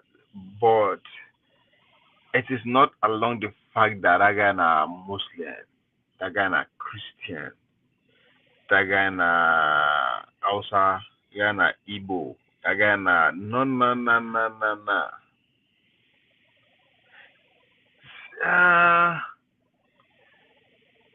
even sex, they know they discriminate based on seeing a man having a woman. Then where the discrimination recall and say, okay, oh, this official they sleep with this athlete. You understand? It go both ways. It go both ways. So shit like that happen. But say now because you na Muslim, you come from this region. No. This is a late team. Has to, no. Now your performance. And they do a say for the performance, oh, they manipulate results and all that, but it is still not based on any identity. It is based on okay, if I carry this guy go, am I this guy na my person, I dey fuck this guy, I sleep this guy na my person. Like based on all those little foolish frivolities, then okay, this guy if I carry am go, I know anything, I go to chop him money. If I carry her go, she for just being the team alone, she's happy, money go okay, make I hard this so number journal so that we will get more money, or make I drop some athletes so that we will get more money. So discrimination there along that line. But the fact that say, okay, this person are from here, this person belongs to this class, that doesn't happen in the world of track and field, not in Nigeria. I've not seen that. That is the only place I know a Marigi man who is an Olympian. I see an Igbo man who is an Olympian. They get equal respect. The Calabar guy being an Olympian, the Brahman, and I was like, it just now they just the leadership, and the leadership is span from everywhere too. We are not getting leader because this person is Yoruba. We are getting leader because this person is from this social political party. We are getting leadership because this person bribe. We are getting leadership because this person is also. But we are not getting our leadership because this person is a Yoruba man, is an Hausa man, is an Igbo man, is a Christian, is a Muslim. I've not noticed that in Nigerian track and field yet. I think I will give us that credit. Now, does that mean the tradition is performing because these things are not existing? No, it's still doing terribly bad again because this one now when I will now talk about incompetency, pure incompetency. Now I go talk of this. These guys and their incompetence is glaring because now free money they come from the federal government. So they don't have to think outside the body, they have to work. Just normal regular shit that happen in every sector in Nigeria. That's what happened there. But definitely not identity doesn't never really get us infiltrate us in Nigeria track of yet. And this is home of young people. All of us are young, from teenagers today. From the some people are 14, 15. They don't make national team at the youth level. So you see 16, 17, 18, 19, 20, 21, 20, 30, 35.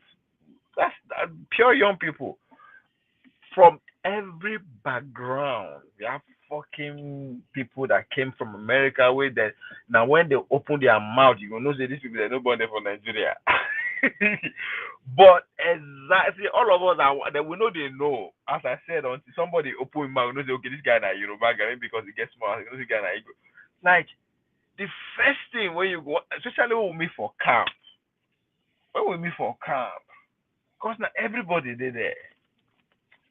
And we respect ourselves based on performance, not based on where you come from, not based on they come from here, they do this, your they go, for God's sake, Sheye who runs the 100 meters. His father was a former minister of works and housing.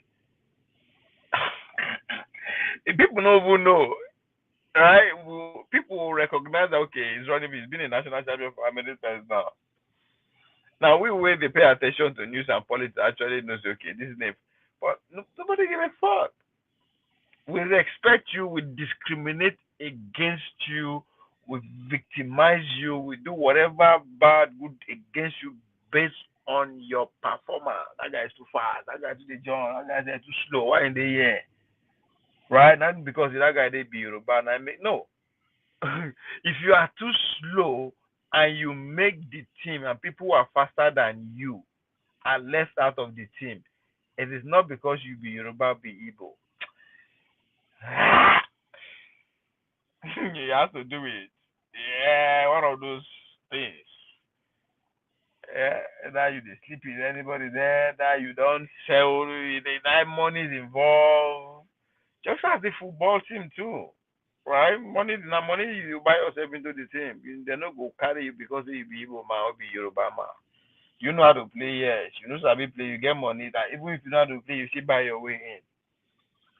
So, but for some reason, for some reason, our unity too is the question. When I mean our unity now, our organizational skill to fight for what we want is still very lucky because of intimidation. We have been intimidated. They only intimidate us, they victimize us, and all that. So the Nigerian in general, and I be the problem of that. But outside that demography, us will be track and field athletes, sport in general in Nigeria. Outside that, I don't see any other group, organization, demography that identity is not the center stage of their problem. I could be wrong. Anybody can tell me that identity is not the center. It's not the center stage of their problem. Either religion, geographical, regional, gender, class.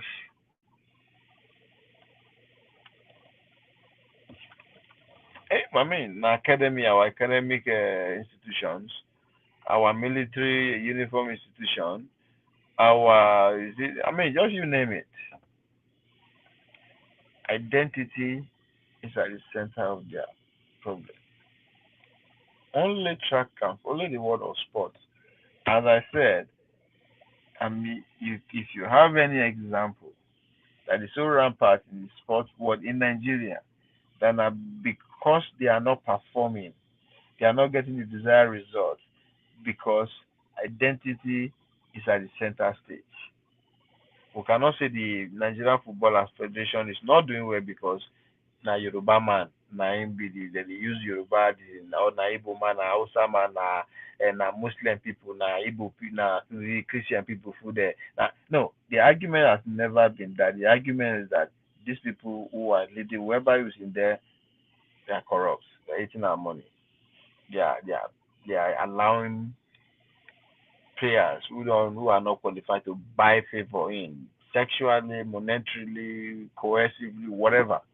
But we have never here say come now because they lost this match. They are not qualified because na Igbo people, na Yoruba people, na Hausa people, na Muslim people, na na so I've never seen that.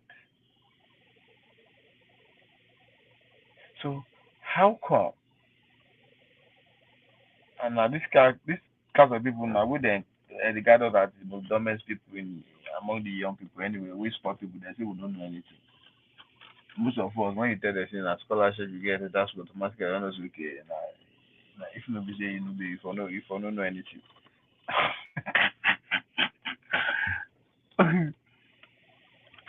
Now how come every other thing among the young people's space that's the identity is the center of our problem, the center of our argument.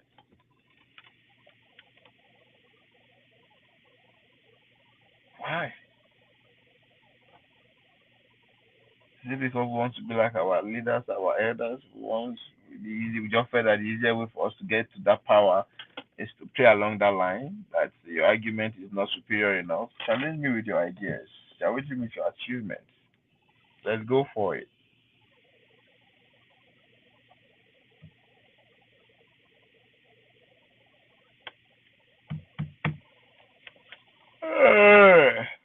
Oh, I'll talk for 2 hours. So one o'clock for me.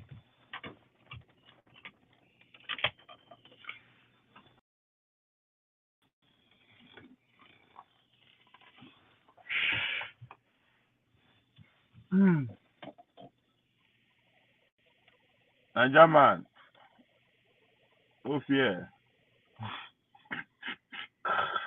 No fear, come, no fear. Come and take over.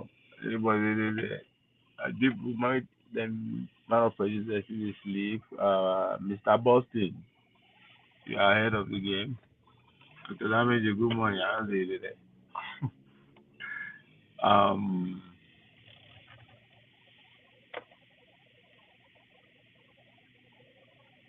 dun, dun, dun, dun, dun, dun.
Yes, yes, Jimmy. Ine gaskiya ni ne rai. Ba mai zuwa ganin gobe sai ta wuri na. Yo. Military breaking news. Military commander shot dead in Katsina. Katsina. Let's get to it. The military commander of an army corps located at Sabongeri Dan Ali Ndamusa local government area of Katsina State on Thursday evening was reportedly killed in an ambush. Sources who spoke with Daily Trust revealed that the remains of the deceased were deposited at the hospital in Katsina. A reliable source noted that the commander, named Whithead, was ambushed at Malali village in Kankara local government area where he was called to provide reinforcement to repel an attack on the village. Sounds like what happened in Okama, Niger Delta in Delta State. I know yes, I never hear energy when there's even military go level that village. Oh. Okay, maybe they never reached 12. That's why. He said, as you know, Malali is along Zango Power Road, and that area is completely taken over by bandits. Whenever there is an attack, the security agent usually asks for reinforcement from the Maraban Danuli camp, and this new commander will promptly respond. This time around, they asked for his reinforcement. He came using hillocks, which in- instead of the armored personnel carrier. Shit. Perhaps the armored personnel carrier was not available at the time. Unfortunately, his assailants were laid his vehicle and shot him in the head. A resident who spoke with the platform on condition of anonymity said that while retrieving his corpse from the scene of the accident, there was serious gun duel between the bandits and the military personnel, during which the officer who picked the body also sustained gunshot injury. According to the source, when the residents of the village alerted the security agent of the impending attack, the security personnel went and shot several in the head without any response from the bandits, and by then the commander was on his way. When the security operatives fired gunshots at the direction suspected to have the bandits, they left thinking that no one was there. But by the time the commander arrived, they targeted him and shot him. Ankara local government has come under serious attack in recent times, with villages deserting community they are due to insufficient banditry. Now, wow. Now, for Nigeria, man. Give us a way, man. Time to shine. Give our way, man. Time to shine. Go to India, now we made the road. Go to China, now we made the road. Oh. I remember that song. That's Shino Peter. Maybe people made the rulers. She's no good at Apple. Ah, it's sad. But that is evolution unfolding. Before an evolution will take place, it will come in form of evolution. It will evolve from stick actor doing what they know how to do best to people not taking law into their hands to just chaos everywhere, and before you know it, boom, it will explode, and everybody go pick it to the wrong kitty kata kitty kata.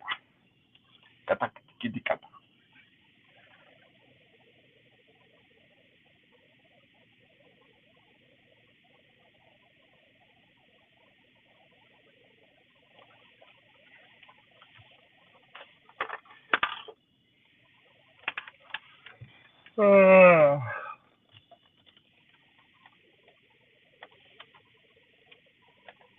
I bring another news.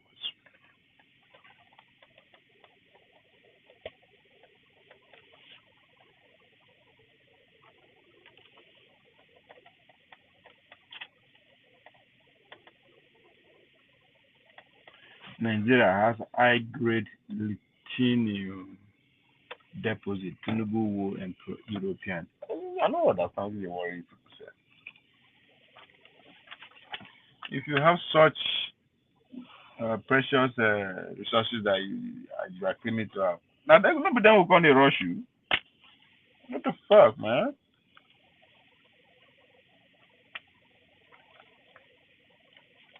Of course, you want to come. You want them to come where you are still alive. Your time don't pass. So that's the problem. For identity politics. I mean, look on. No mortgage are alive. You are actually you getting you a lot of tuning with the go war them. No, but that's supposed to come the line of they give you offer. You check them anyhow.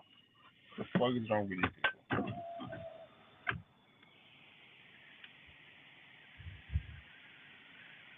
people? Uh,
Like in all the nations of the world, the powerful political elites will determine who governs us. Like a proverbial knees on our necks, this nation is choking. We can no longer breathe. There is a shortage of air. We need to allow this nation thrive. I'm pleading with you tonight on behalf of millions of our people, more than 10 million of their children who are out of school and more than half of the population who are in abject poverty. This nation cannot be taken as a private enterprise anymore. You, the ordinary Nigerian, can no longer keep quiet. The nation belongs to all of us. And this time around again, no sitting on the fence. We must speak up to rescue this nation. The continent of Africa is waiting for its giant to rise up and flourish. That is why 2023 election is a make or mar. Look, this nation cannot make a mistake with the choice of its next leader. It is a must we get it right. If you employ the best hands to run your private companies, we should have the best of us run the affairs of this nation. We must get leadership right, not only at the center, but across the states. Knowledge, crisis management skills, character and integrity, vision and courage to make tough decisions, effective communication skills, ability to unite the nation. Leaders who cannot show these traits cannot be hired. Enough is enough. Nigeria, arise. Vote and vote right. And your time is now. All these agents.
as, as power of identity politics.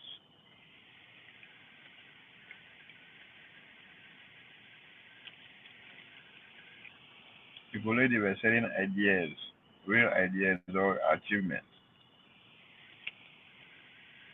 we will still be seeing this kind of energy.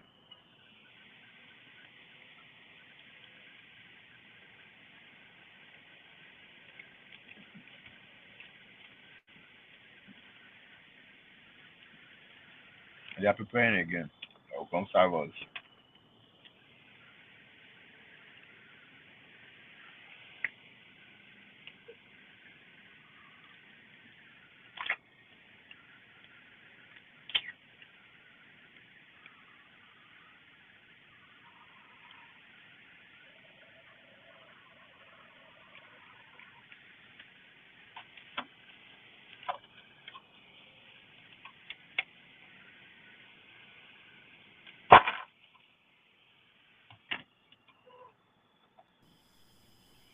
The governor of Kaduna State, Nasiru El-Rufai, is someone that is never afraid of tackling burning issues amid the situation arising from scarcity of naira notes. Governor El-Rufai has appealed to citizens to caution against joining protests over shortage of cash and attendant hardship.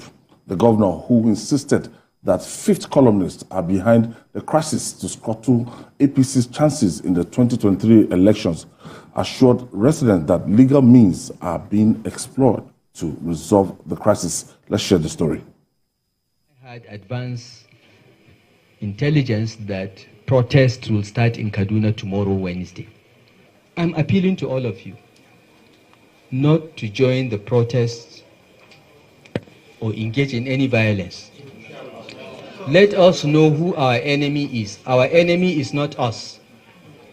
Our enemy are those fifth columnists in the villa working with Godwin Emefiele to bring this country down.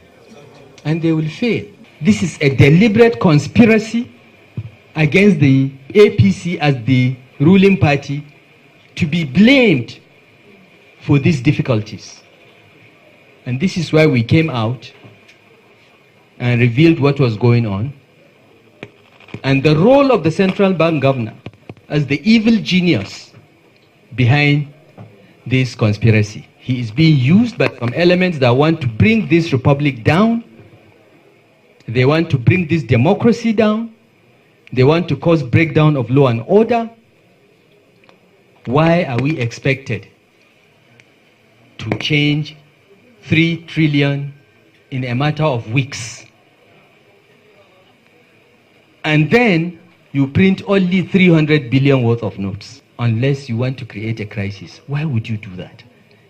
Only 34% of Nigerians have bank accounts. Only 9% of Nigerians used digital platforms for their transactions. You think that you'll move 34% and 9% to 100% overnight?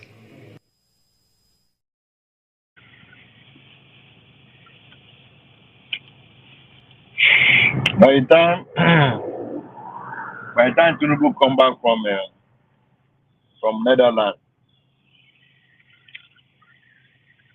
that 34%, or by the time, let's say by the time the end of his 4 years, that 34% of Nigerians will get back to accounts will go to like 70%. So that's the whole point of him launching the credit scheme in collaboration with the financial initiative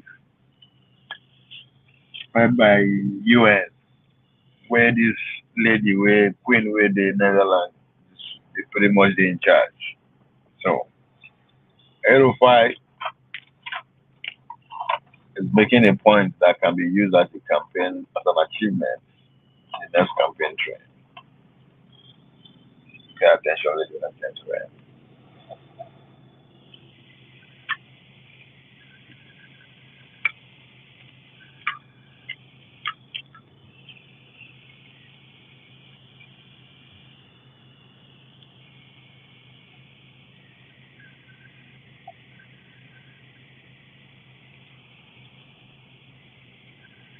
Some are saying Ganduji actually spoke the minds of Tinubu, who vented his anger last week, saying some people want to sabotage my. I think the problem for APC is exactly the problem that we raised in that Arewa Joint committee in Kaduna. If you remember, I asked Tinubu, how are you going to handle this legacy of the president? Yes. Because you are going to ask people to vote for APC. No matter what you do, you're going to have a problem explaining to people that you're a continuation of the Buhari administration. Yes. Now, so APC has this big challenge. How far should it move away from the president, and how close should it get to the president? Wow. And finally, I think Tinubu last week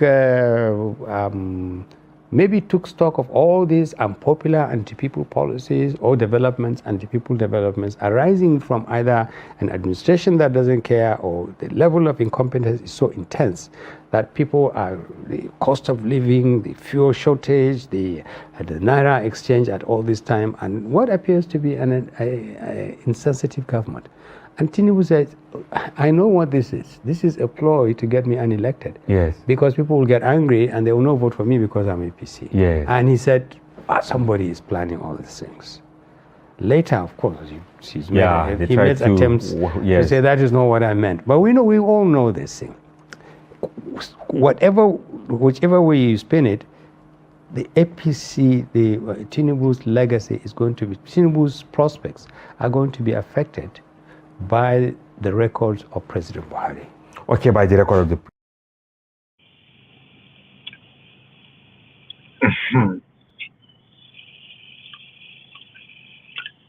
The man who is worried,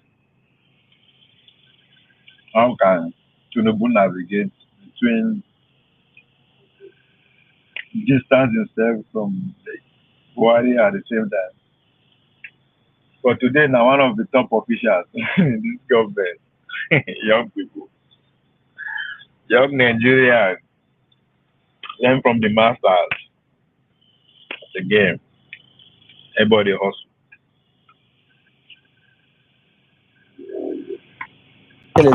Are you stepping down for Alaji Atiku? That's the second part. You see, I was highly disappointed with him because I saw his interview.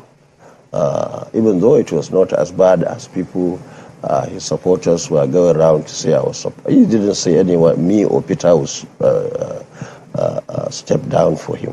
What he said from the video that I saw was that he's talking to us, and that's not correct. Except for here in Lagos when I came to do the Arise debate or town hall meeting. Since I left PDP, I've not seen Atiku eye to eye. And I refuse to talk to anybody. Because you see, the only thing remaining for PDP and APC now is propaganda.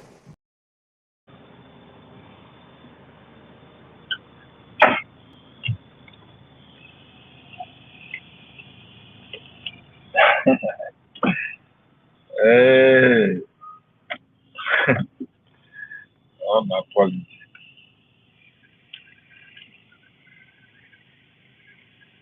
This is the wonder why it make me play all these things. Because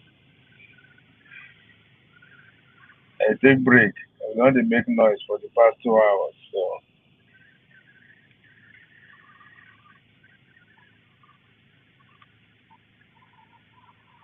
let me play around. So let me just refresh our memory.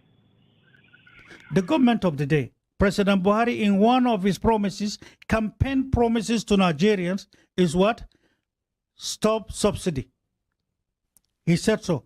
And then the major question he asked in one of his campaigns is, who is subsidizing who?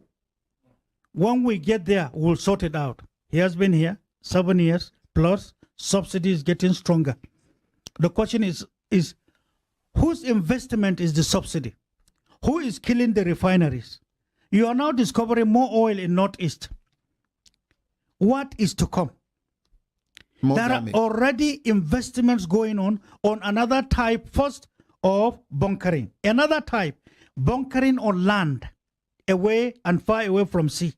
we are going to see something unless we have a leadership that care for Nigeria, that will carry Nigerians along, that will get Nigerians educated, that will create a barrier from this monster and the managers of the monster at home and outside. We are in for a very big problems.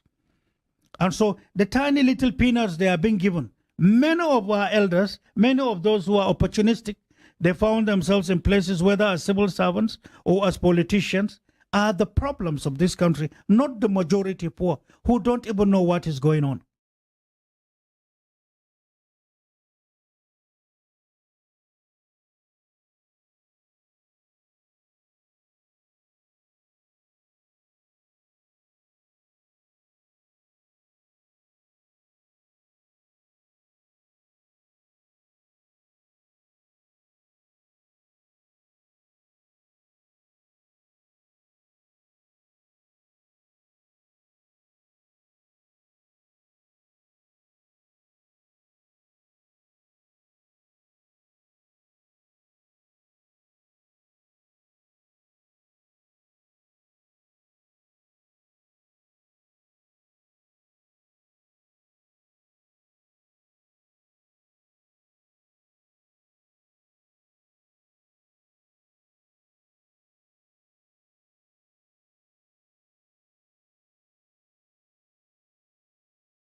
The government of the day, President Buhari, in one of his promises, campaign promises to Nigerians, is what?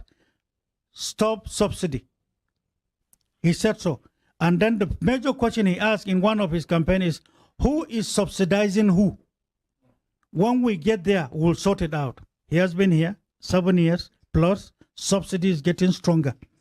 The question is whose investment is the subsidy? Who is killing the refineries? You are now discovering more oil in Northeast. What is to come?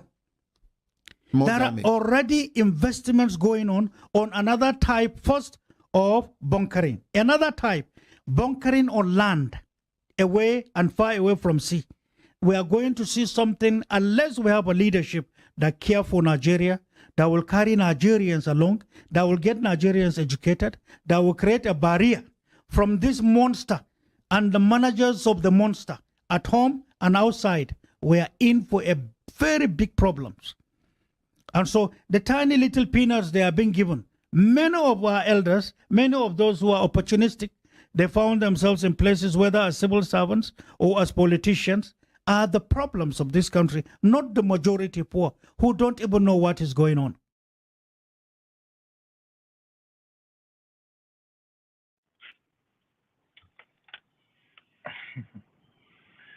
Blast from the purse.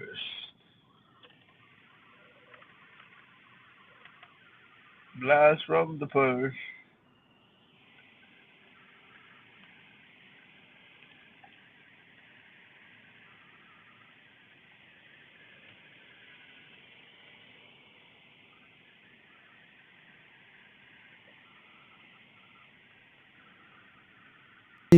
My advice, if you like, based on realities on the ground, because we are the people who are in touch with the grassroots.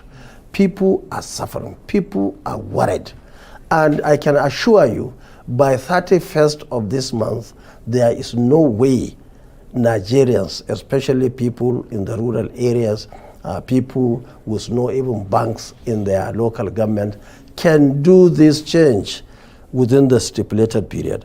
In other words, so many people will lose their savings. So many people will run into crisis. And these are innocent people, people who have earned their living, who have worked so hard, who have, not, in fact, some of them, in fact, most of them are not politicians. They just want to live in peace. Now, just policy came, they say 3 months. They don't know why it's 3 months. Now, we have an advice for government. Government, in our opinion, should try and reverse this position. It has to be extended. We are aware of the difficulties in the banks. In fact, in Kano now, our markets are closed because of this policy, and so on and so forth. Now, government should extend.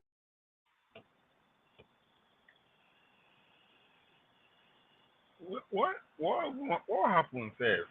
To those one within Nigeria, have idea which currency that they use now? Should that the new one? I been at the old one? What happened to that conundrum?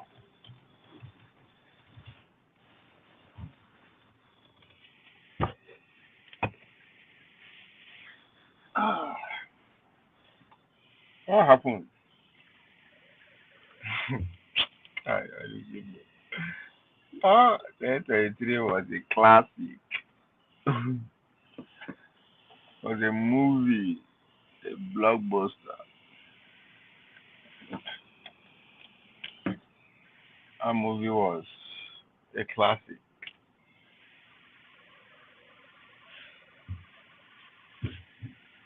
Was indeed a privilege to follow it religiously the way I did. From pretty much the beginning to the end. A lot was learned. But the young people, I don't think we learn shit.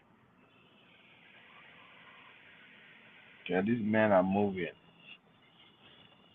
They're busy on a 24 hours everyday job, and I totally agree with him. But at the same time, you know the campaign, which is okay.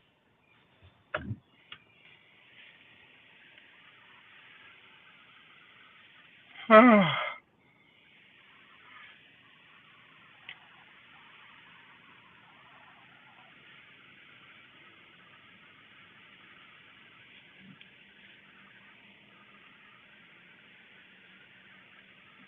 too early tomorrow.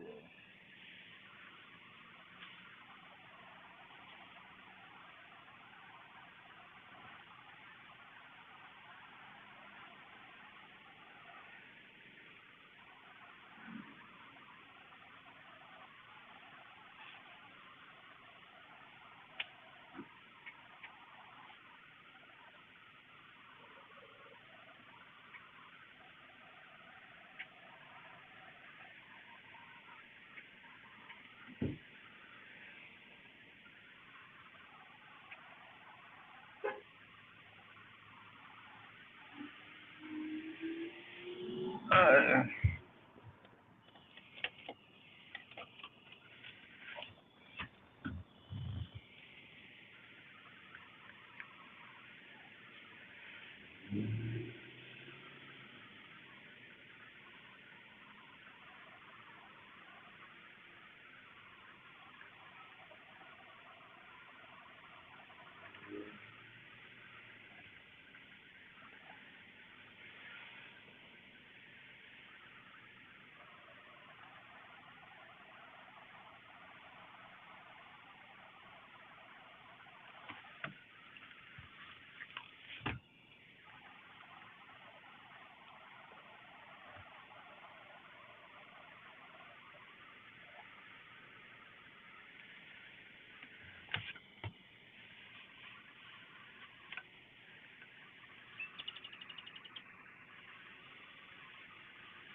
I am not afraid of the consequences. Tinubu speak on taking tough decisions.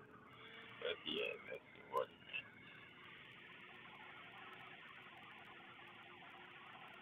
President Bola Ahmed Tinubu has declared that he is not and would not be afraid of taking any tough decision during his tenure, so long they are in the people's best interest. The Nigerian leader says he is unafraid of the consequences that may follow this decision, stressing his unwavering trust in Netherlands which empowers him to take bold action on their behalf.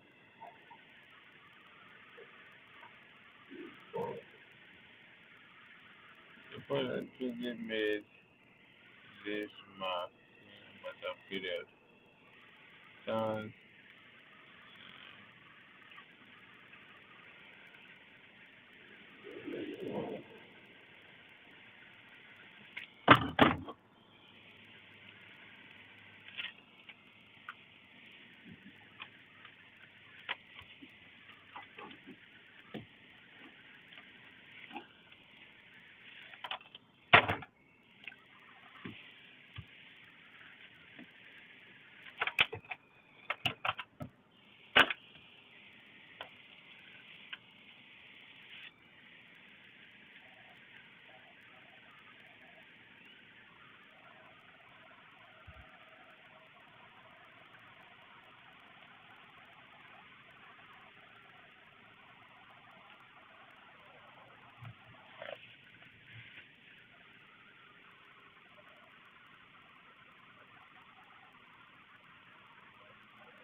as we will take a break, we'll come back.